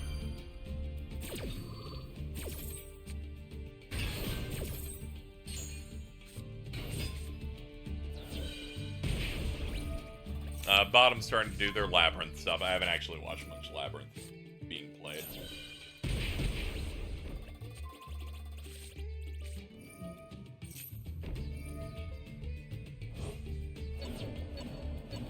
Dude, Labyrinth has cards like Labyrinth Stovey Torby. Fuck this deck. This is how much it's more like Ultra Ass. Man, we're just going for it at this point. Dark Snake Syndrome just got played? During each of your standby phases, inflict damage to both players. The damage begins at 200 and is doubled during each of your following standby phases. Skull Invitation. I'm just saying, we're busting out the 2004 pack bulk and making it our win condition today. But hey, who cares? It's all good. A win's a win. I just like that I can get like 140 of you to watch me talk over Yu-Gi-Oh replays. I should be grateful for the audience that I can gain as we watch fucking lovely Labyrinth drop. That's awesome. I'm gonna celebrate with the edible that I have in my hand. Cause I don't like this. Dude. The Labyrinth. They did it.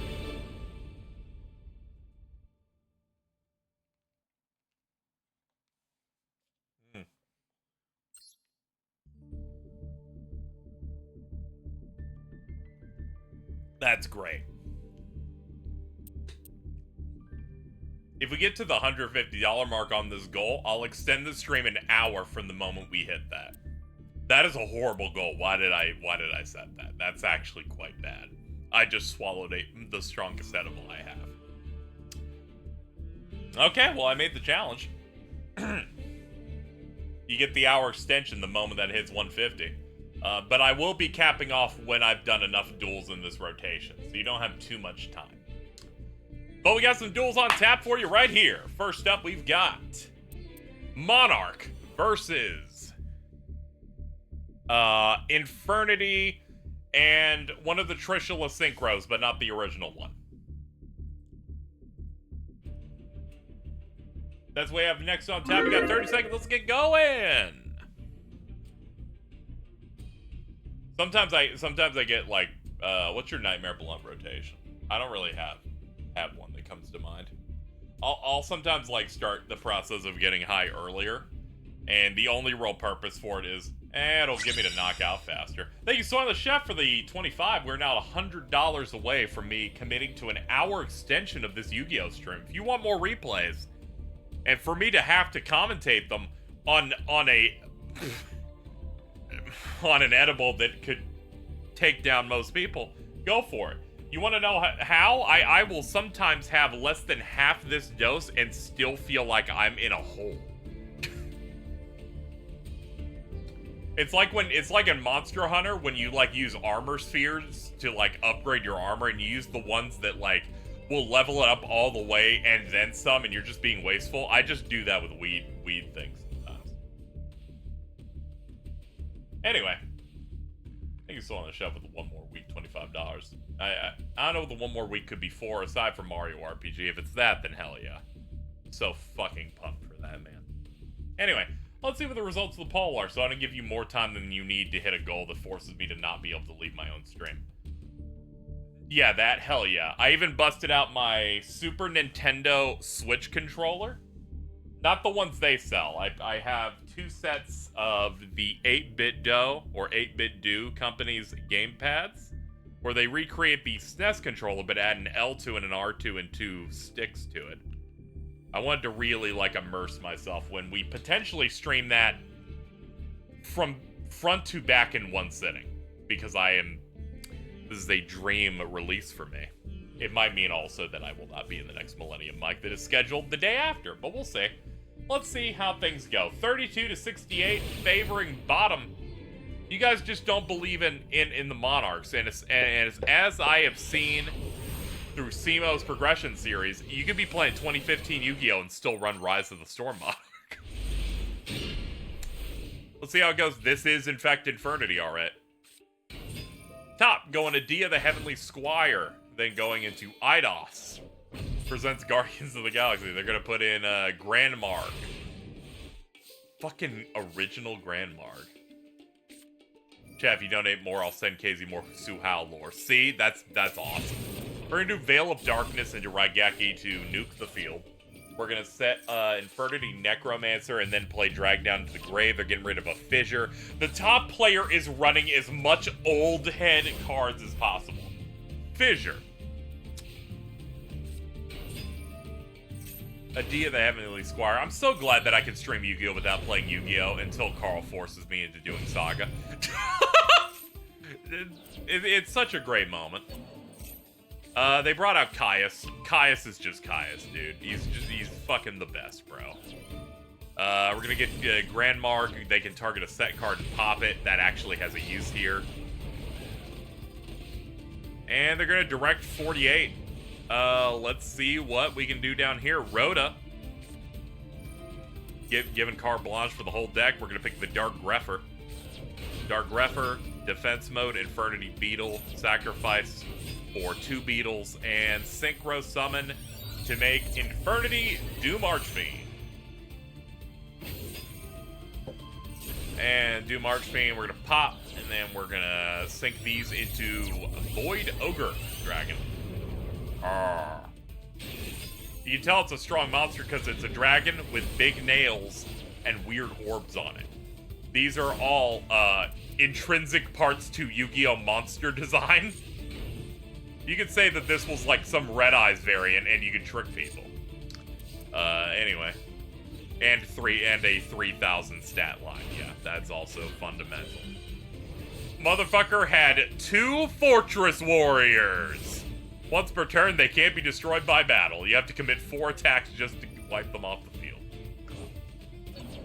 Or 2 at a time, like we had something similar to the Shield Wing incident, but a little bit less worse. We're going to summon Caius, and then we're going to banish the Void Ogre. Then we're going to switch him to attack, and that's going to wrap up our game. Give it up to top.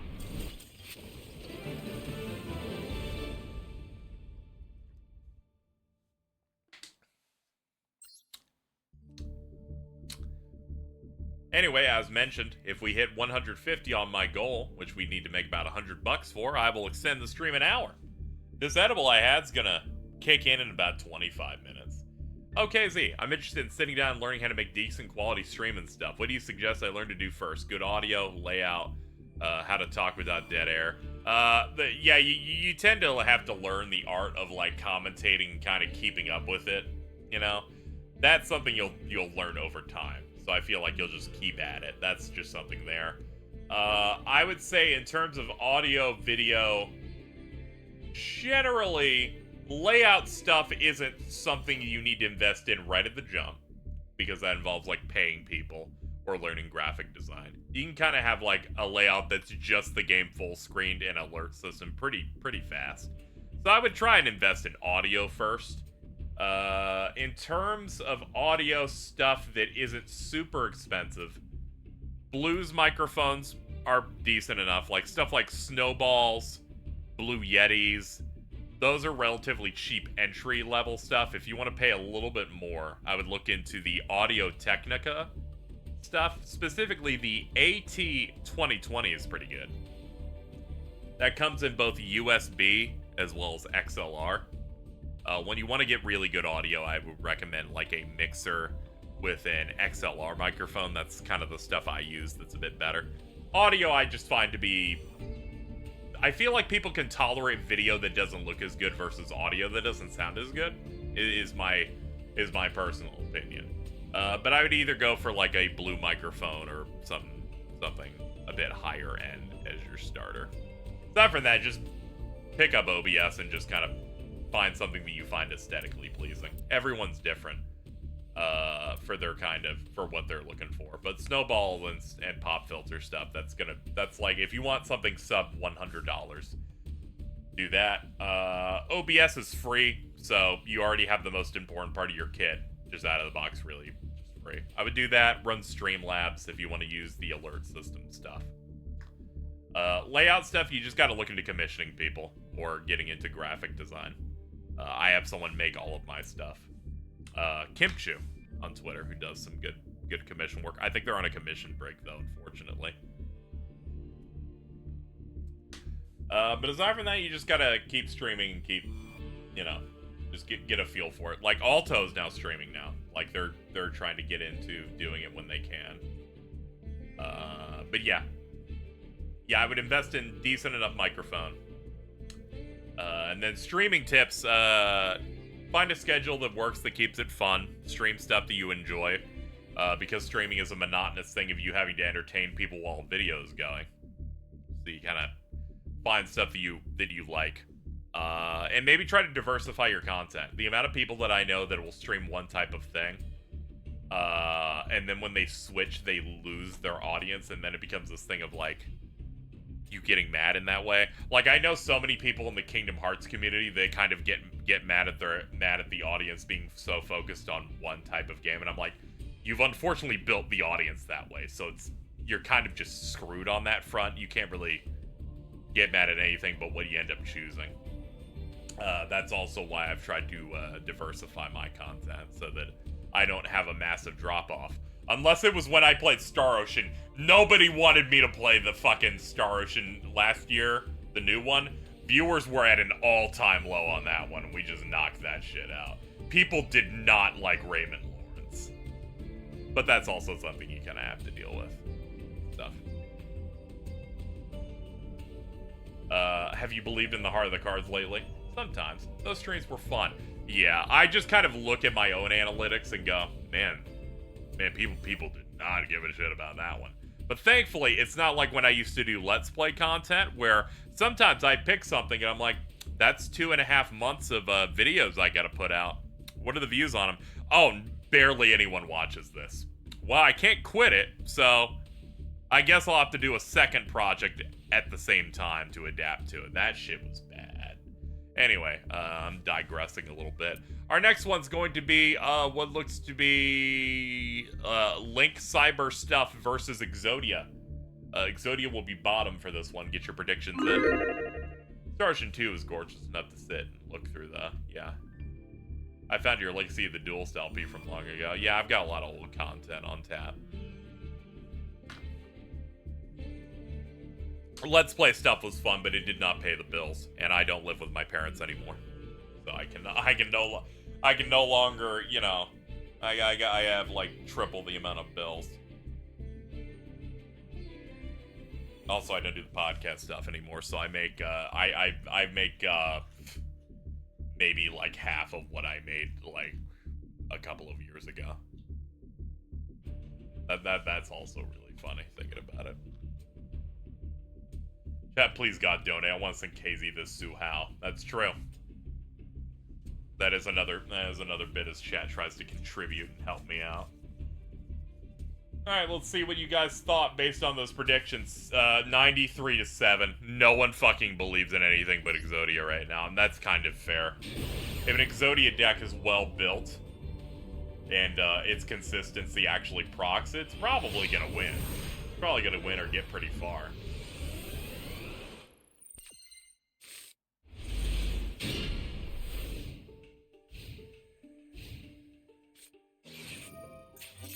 Okay.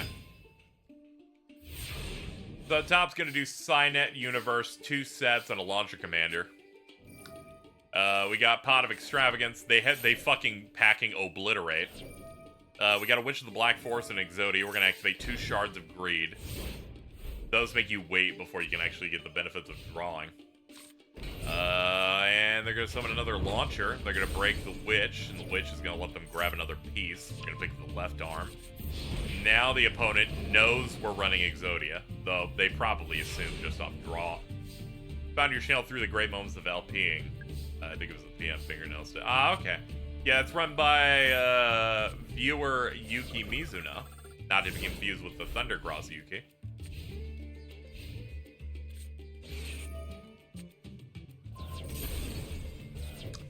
Alright, we're gonna pop some of that stuff over there. They're going to return the Witch to the deck. Let's see. You can tell that as soon as I read chat, I immediately lose track of the game itself for a second. First, Upstart. Give them 1,000 to draw. Gonna burn the Shard of Greed, drawing 2 because they have 2 counters on it. Do it again. We now have 3 pieces, and we'll use Magical Mallet to return any amount of cards we want back to the deck to redraw the same amount. And not much came from that, but another Upstart, drawing into Max C.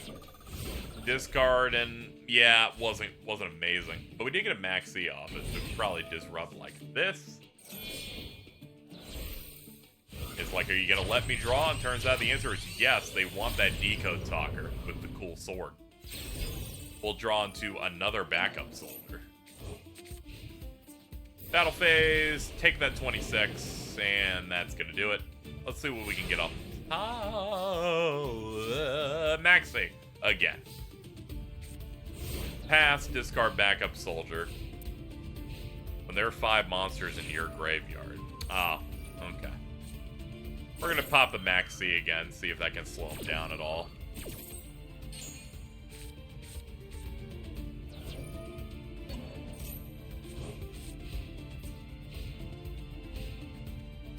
Okay, well, that happened. Pot of Duality, here we go. Off the top we've got Pot of Extravagance, Sangan, and Maxi. We're going for the Sangan. Dark Factory of more production. Send that to the graveyard to get another one into your hand, which means Sangan procs, which means we get an arm. Then Obliterate. Obliterate. You can target 1 monster on the field. Send a Forbidden 1 monster or Exodia from your hand or deck to the graveyard, and if you do, return that target to the hand. This will send to the spell a trap guard zone to the graveyard. You can target a Forbidden 1 in the graveyard and add it to your hand. Yeah, they're pretty much setting up for the finish here.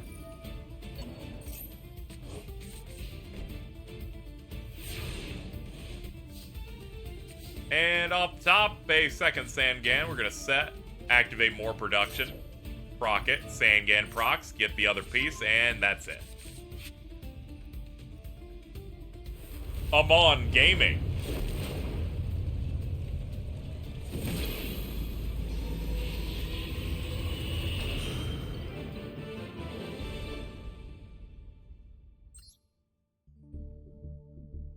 Alright, that locks that one up. Good game. That's a win for bottom. I forgot for a second, then went bottom. We were looking at the Exodia card the whole time. That's the only one it could be. Alright, what do we got next on tap? What do I wanna actually look at? Dragonmaid versus Dark Magician. That's what we've chosen today. Dragonmaid's up top. Biden Blast. No one can stand up to the might of Dark Brandon.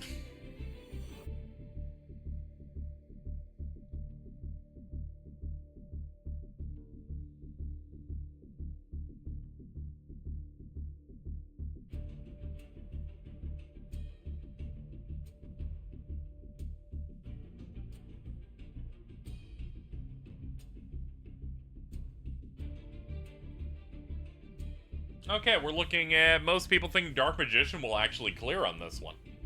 I can't say I know why, but let's watch it. What's your favorite Duel Monsters era archetype? There's not a lot of DM era archetypes, too, so let me think here. Does Dark World count? I feel like Dark World is somewhere in there. Nah, that wouldn't count. I like the Monarchs. That's an archetype that's within that era. Aside from that, there's not too much. Like, Dark Scorpion is bad.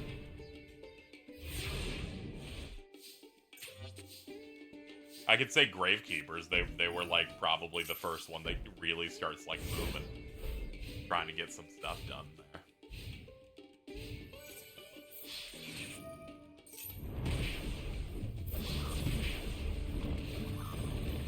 Bro's running Hardened Armed Dragon. I'm sorry, it threw me off. It's been a while since I saw that dude. Magician's Rod gives a Soul Servant. Soul Servant procs.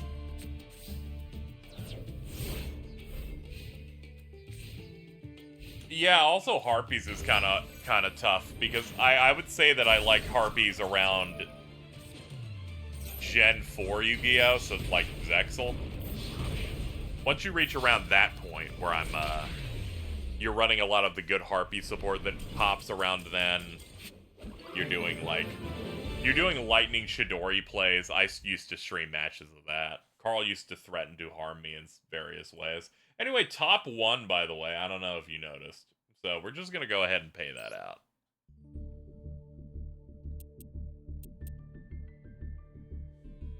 Anyway, that's right, chat. You don't have too much time. Try and make our donation goal of 150 that extends the stream an hour. Don't have too many matches left on tap before I leave. I can tell because this edible is already hitting enough to where I'm 15% of the way there. A little rough. A little rough. Next match is Blue Eyes versus Ninjas.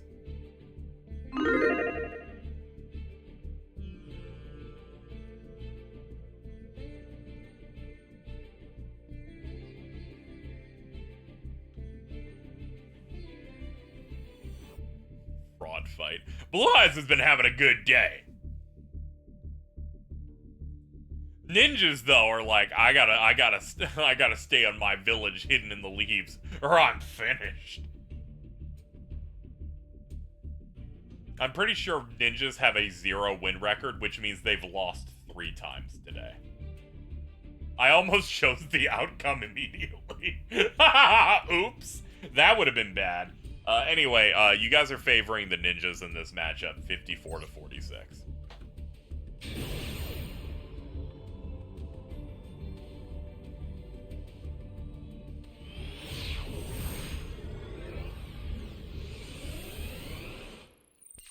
I gotta stay in Orochimaru's weird cave lab or I'm cooked.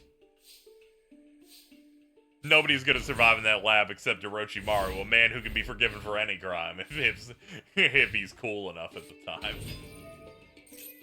We got Strike Ninja and then the fucking spell they got. We're gonna go Manju into what is that? Aura. So we can just go straight to Chaos Max. It's a royal rare because you're a Blue Eyes player and you're gooning. And they're gonna hit him for 23. That's gonna proc Jet. Incoming. And Jet's gonna go for 3 after bouncing their back row and 14, and they're off lethal by 13.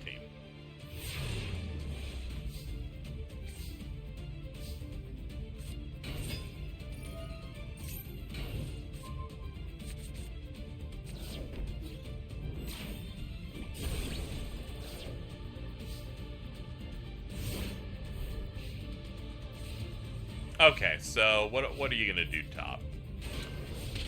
A win. Okay, good. I just wanted to make sure that I had everything figured out there.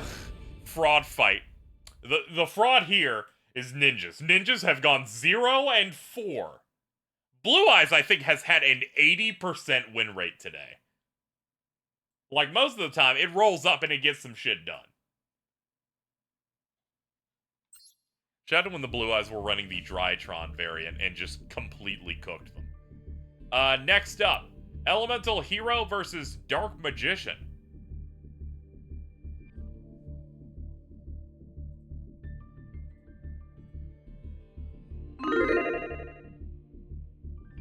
Guess I can order from this burrito place tonight. It's the only place on a delivery app where I can buy a meal for $12. We've reached a new frontier. That's like with tip. Like we're in a good spot.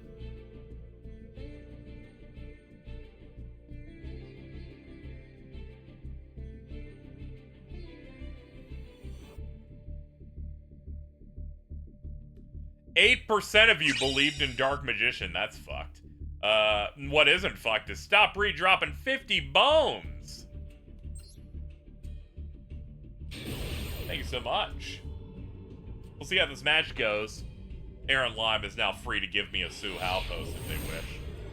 We're $50 away before the end of the stream of you guys extending it an hour if you wish. We're going to be doing one more duel after this, though. Alright, let's see. Off the start, got Solid Soldier into Stratos, doing EN Shuffle. We have Shadow Mist on the board here. Mask Change, we're going to Mask Change Shadow Mist. It's going to give us Dark Law.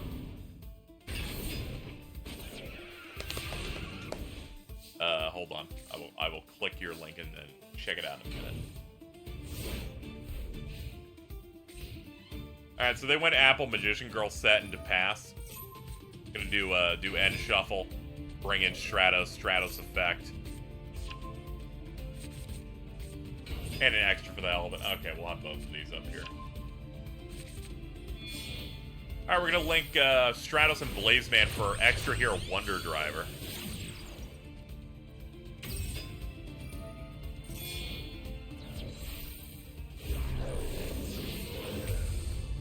Getting Elemental Hero Sunrise onto the board. Wonder Driver targeting Poly. Chaining Sunrise. Chaining Liquid Soldier. Getting Parallel World Fusion, Miracle Fusion, Poly. We're going to use our Miracle here on Liquid Soldier and Spirit of Neos for Ab-Zero for some potential cleanup should they need it. They currently have 11,700 on. Okay, guys, I guess you were justified in how much you really didn't believe in bottom.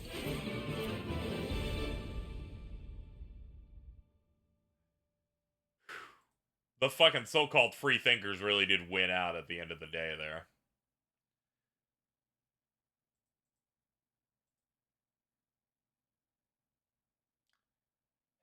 Stop Reed with the $50 wanted to say hashtag Blue Eyes Sweep, by the way. Let me look at these Sue Hal posts.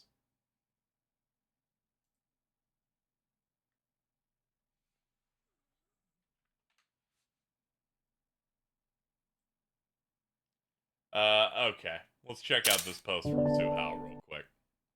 Sue Hal reblogged. Sue Hal.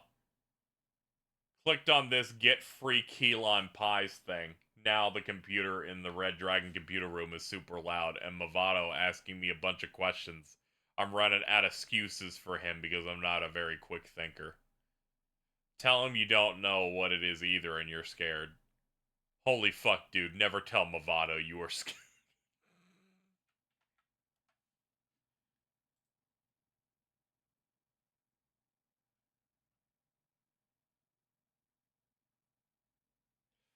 This one's a lot. The bonus is a lot, man.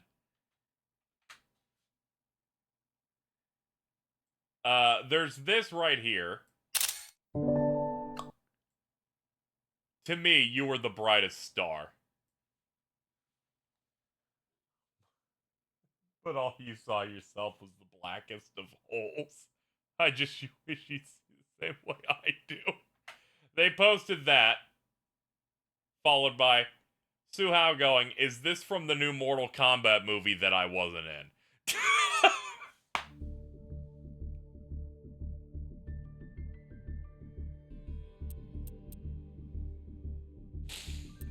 Just shaking my head at what I have to deal with here today. It's time for the Battle of Kings. A Yugi versus Kaiba matchup. Yugi up top.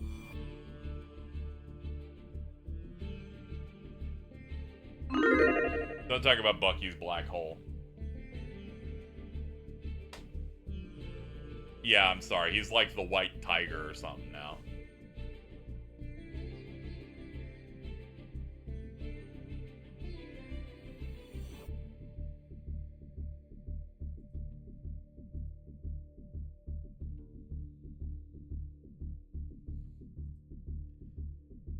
I see Cheese has encountered Venom. Apparently their voice doesn't work anymore. That's interesting. Okay, you guys don't want to believe in Blue Eyes. We'll see how it goes, though.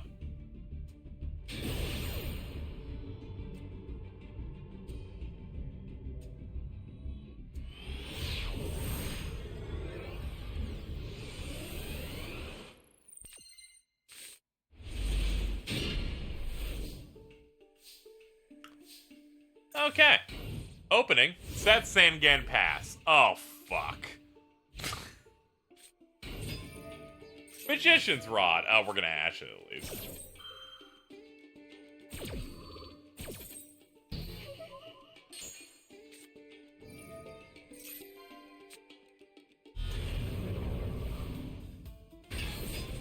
Alright, sick. Get that Dark Magician out. We got the Rod. The Rod is able to handle the fucking Sangan. We're using Sangan for our Maiden with Eyes of Blue. It's to make the deck more consistent. How's Ash not been banned yet? I think you ban Ash, this card game gets even fucking worse.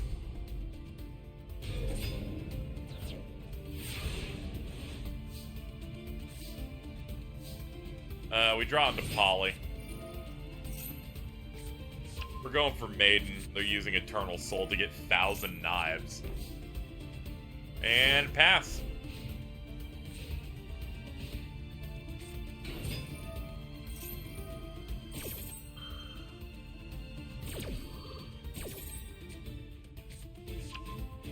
You would think a card that literally just reads "Stop having fun" would be bad for the card game, but really, it's keeping the dam from leaking anymore.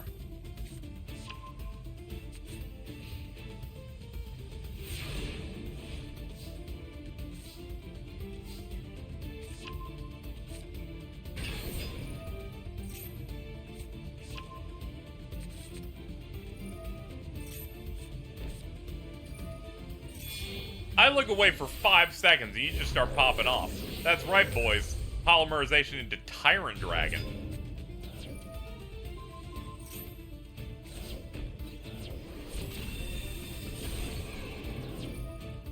Dark Magicians are popped out, so their effect happens. Go ahead and get them back online. We'll take out the normal Dark Magician. We'll take out the girl. And we're all cleared up. Thumbs up.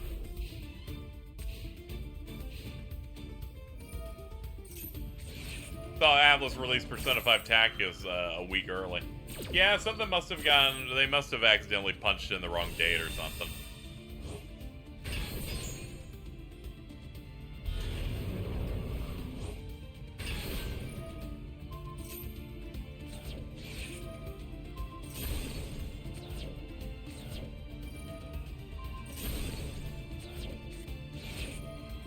Slowly popping stuff off, using Eye of Timaeus. Make Dark Magician the Dragon Knight. Are you gonna play that? Nah, I don't really care. Fake Atlas fan spotted. I can't trust them anymore after Soul Hackers 2.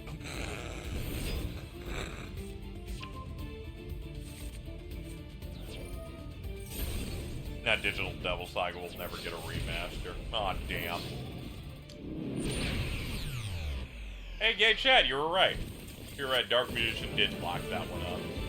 Alright, let's do one more.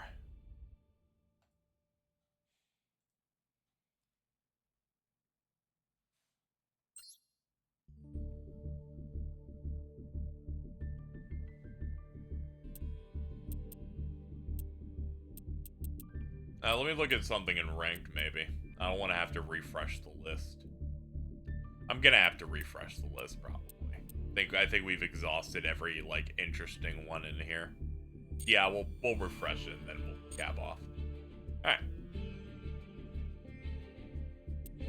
Chat's like, I will suggest KZ make us watch a mirror of one of the more oppressive, boring decks in this game. You know, just to make things interesting.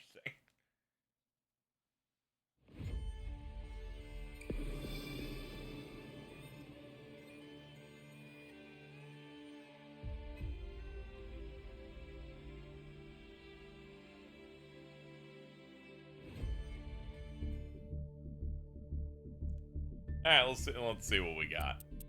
Now that I've refreshed the game, it should give me a couple more matches. Alright.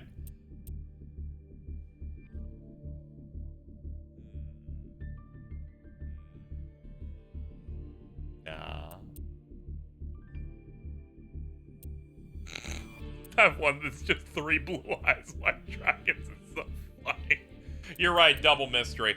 Alright, if you guys would like to, I would consider going all in on this bet. Pick top or bottom. We have no idea what either of the decks are. I'm going to give you an entire minute to decide, though.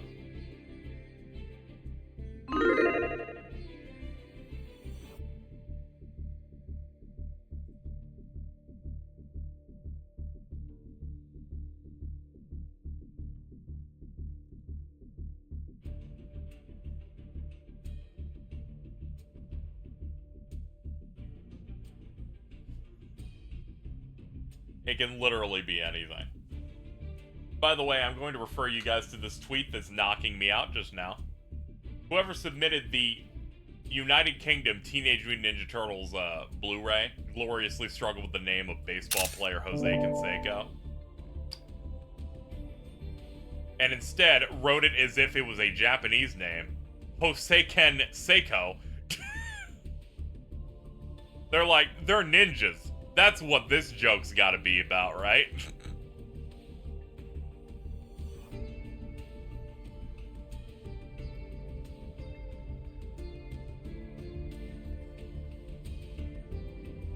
Alright, so most of you seem to have gone for bottom. 35 to 65.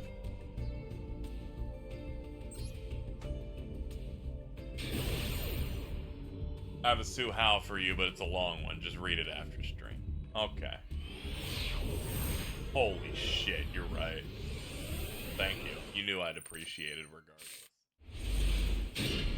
What the fuck? Okay, it's different dimension stuff. Okay. Alright, let's get started. Dimensional Fissure, DD Survivor, and a Macrocosmos set. Yeah, okay. Terrors in the Hidden City. Ah, okay.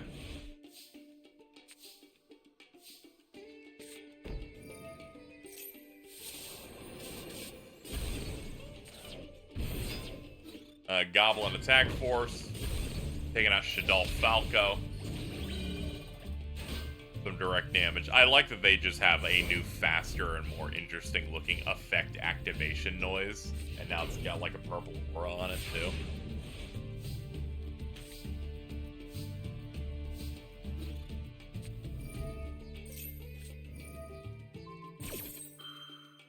They went for Final Battle. They're going to use Compulse, chain Macro with it.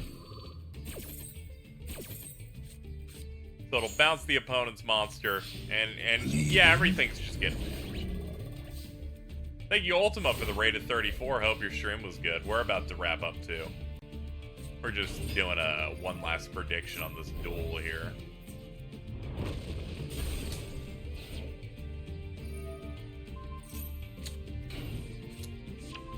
Alright, let's see.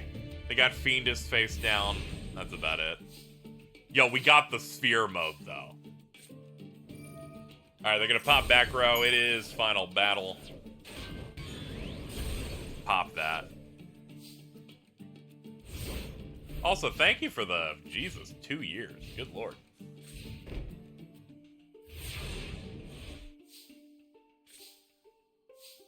We're gonna draw into Moon Mirror Shield.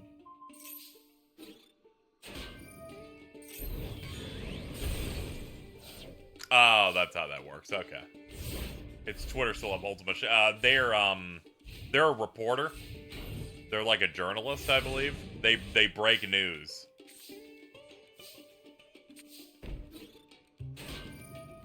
Culture Crave loves them.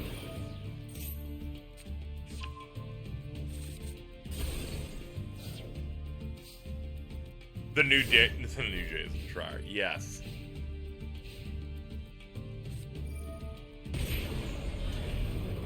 This one doesn't have you.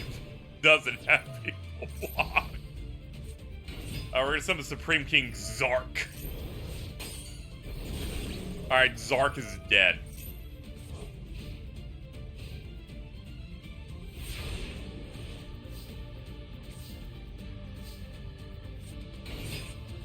Alright, DD Scout Plane. You use Mirror Shield, so it's 100 above whatever it needs to be.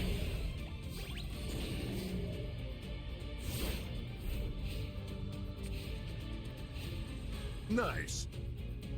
Thank you, Ray Moonwolf, for the 25. Appreciate it. See what you had to say for yourself. Nothing. But thank you.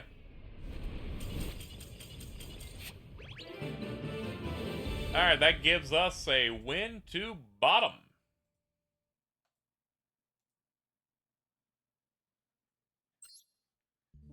Well, I'd like to thank you guys for your support and for hanging out with me today. Hope we enjoyed this grand educational moment in which we gave out points and we did what we loved. Anyway, we're gonna get out of here. I should be back at some point. I don't think tomorrow. I'm gonna be going out tomorrow. But Friday, which is 2 days from now, I'll be doing Hi-Fi Rush on stream. We're gonna do it from beginning to end, Death Stream-wise, so that should be fun. Thank you to my new follower of Just the Runic Tip.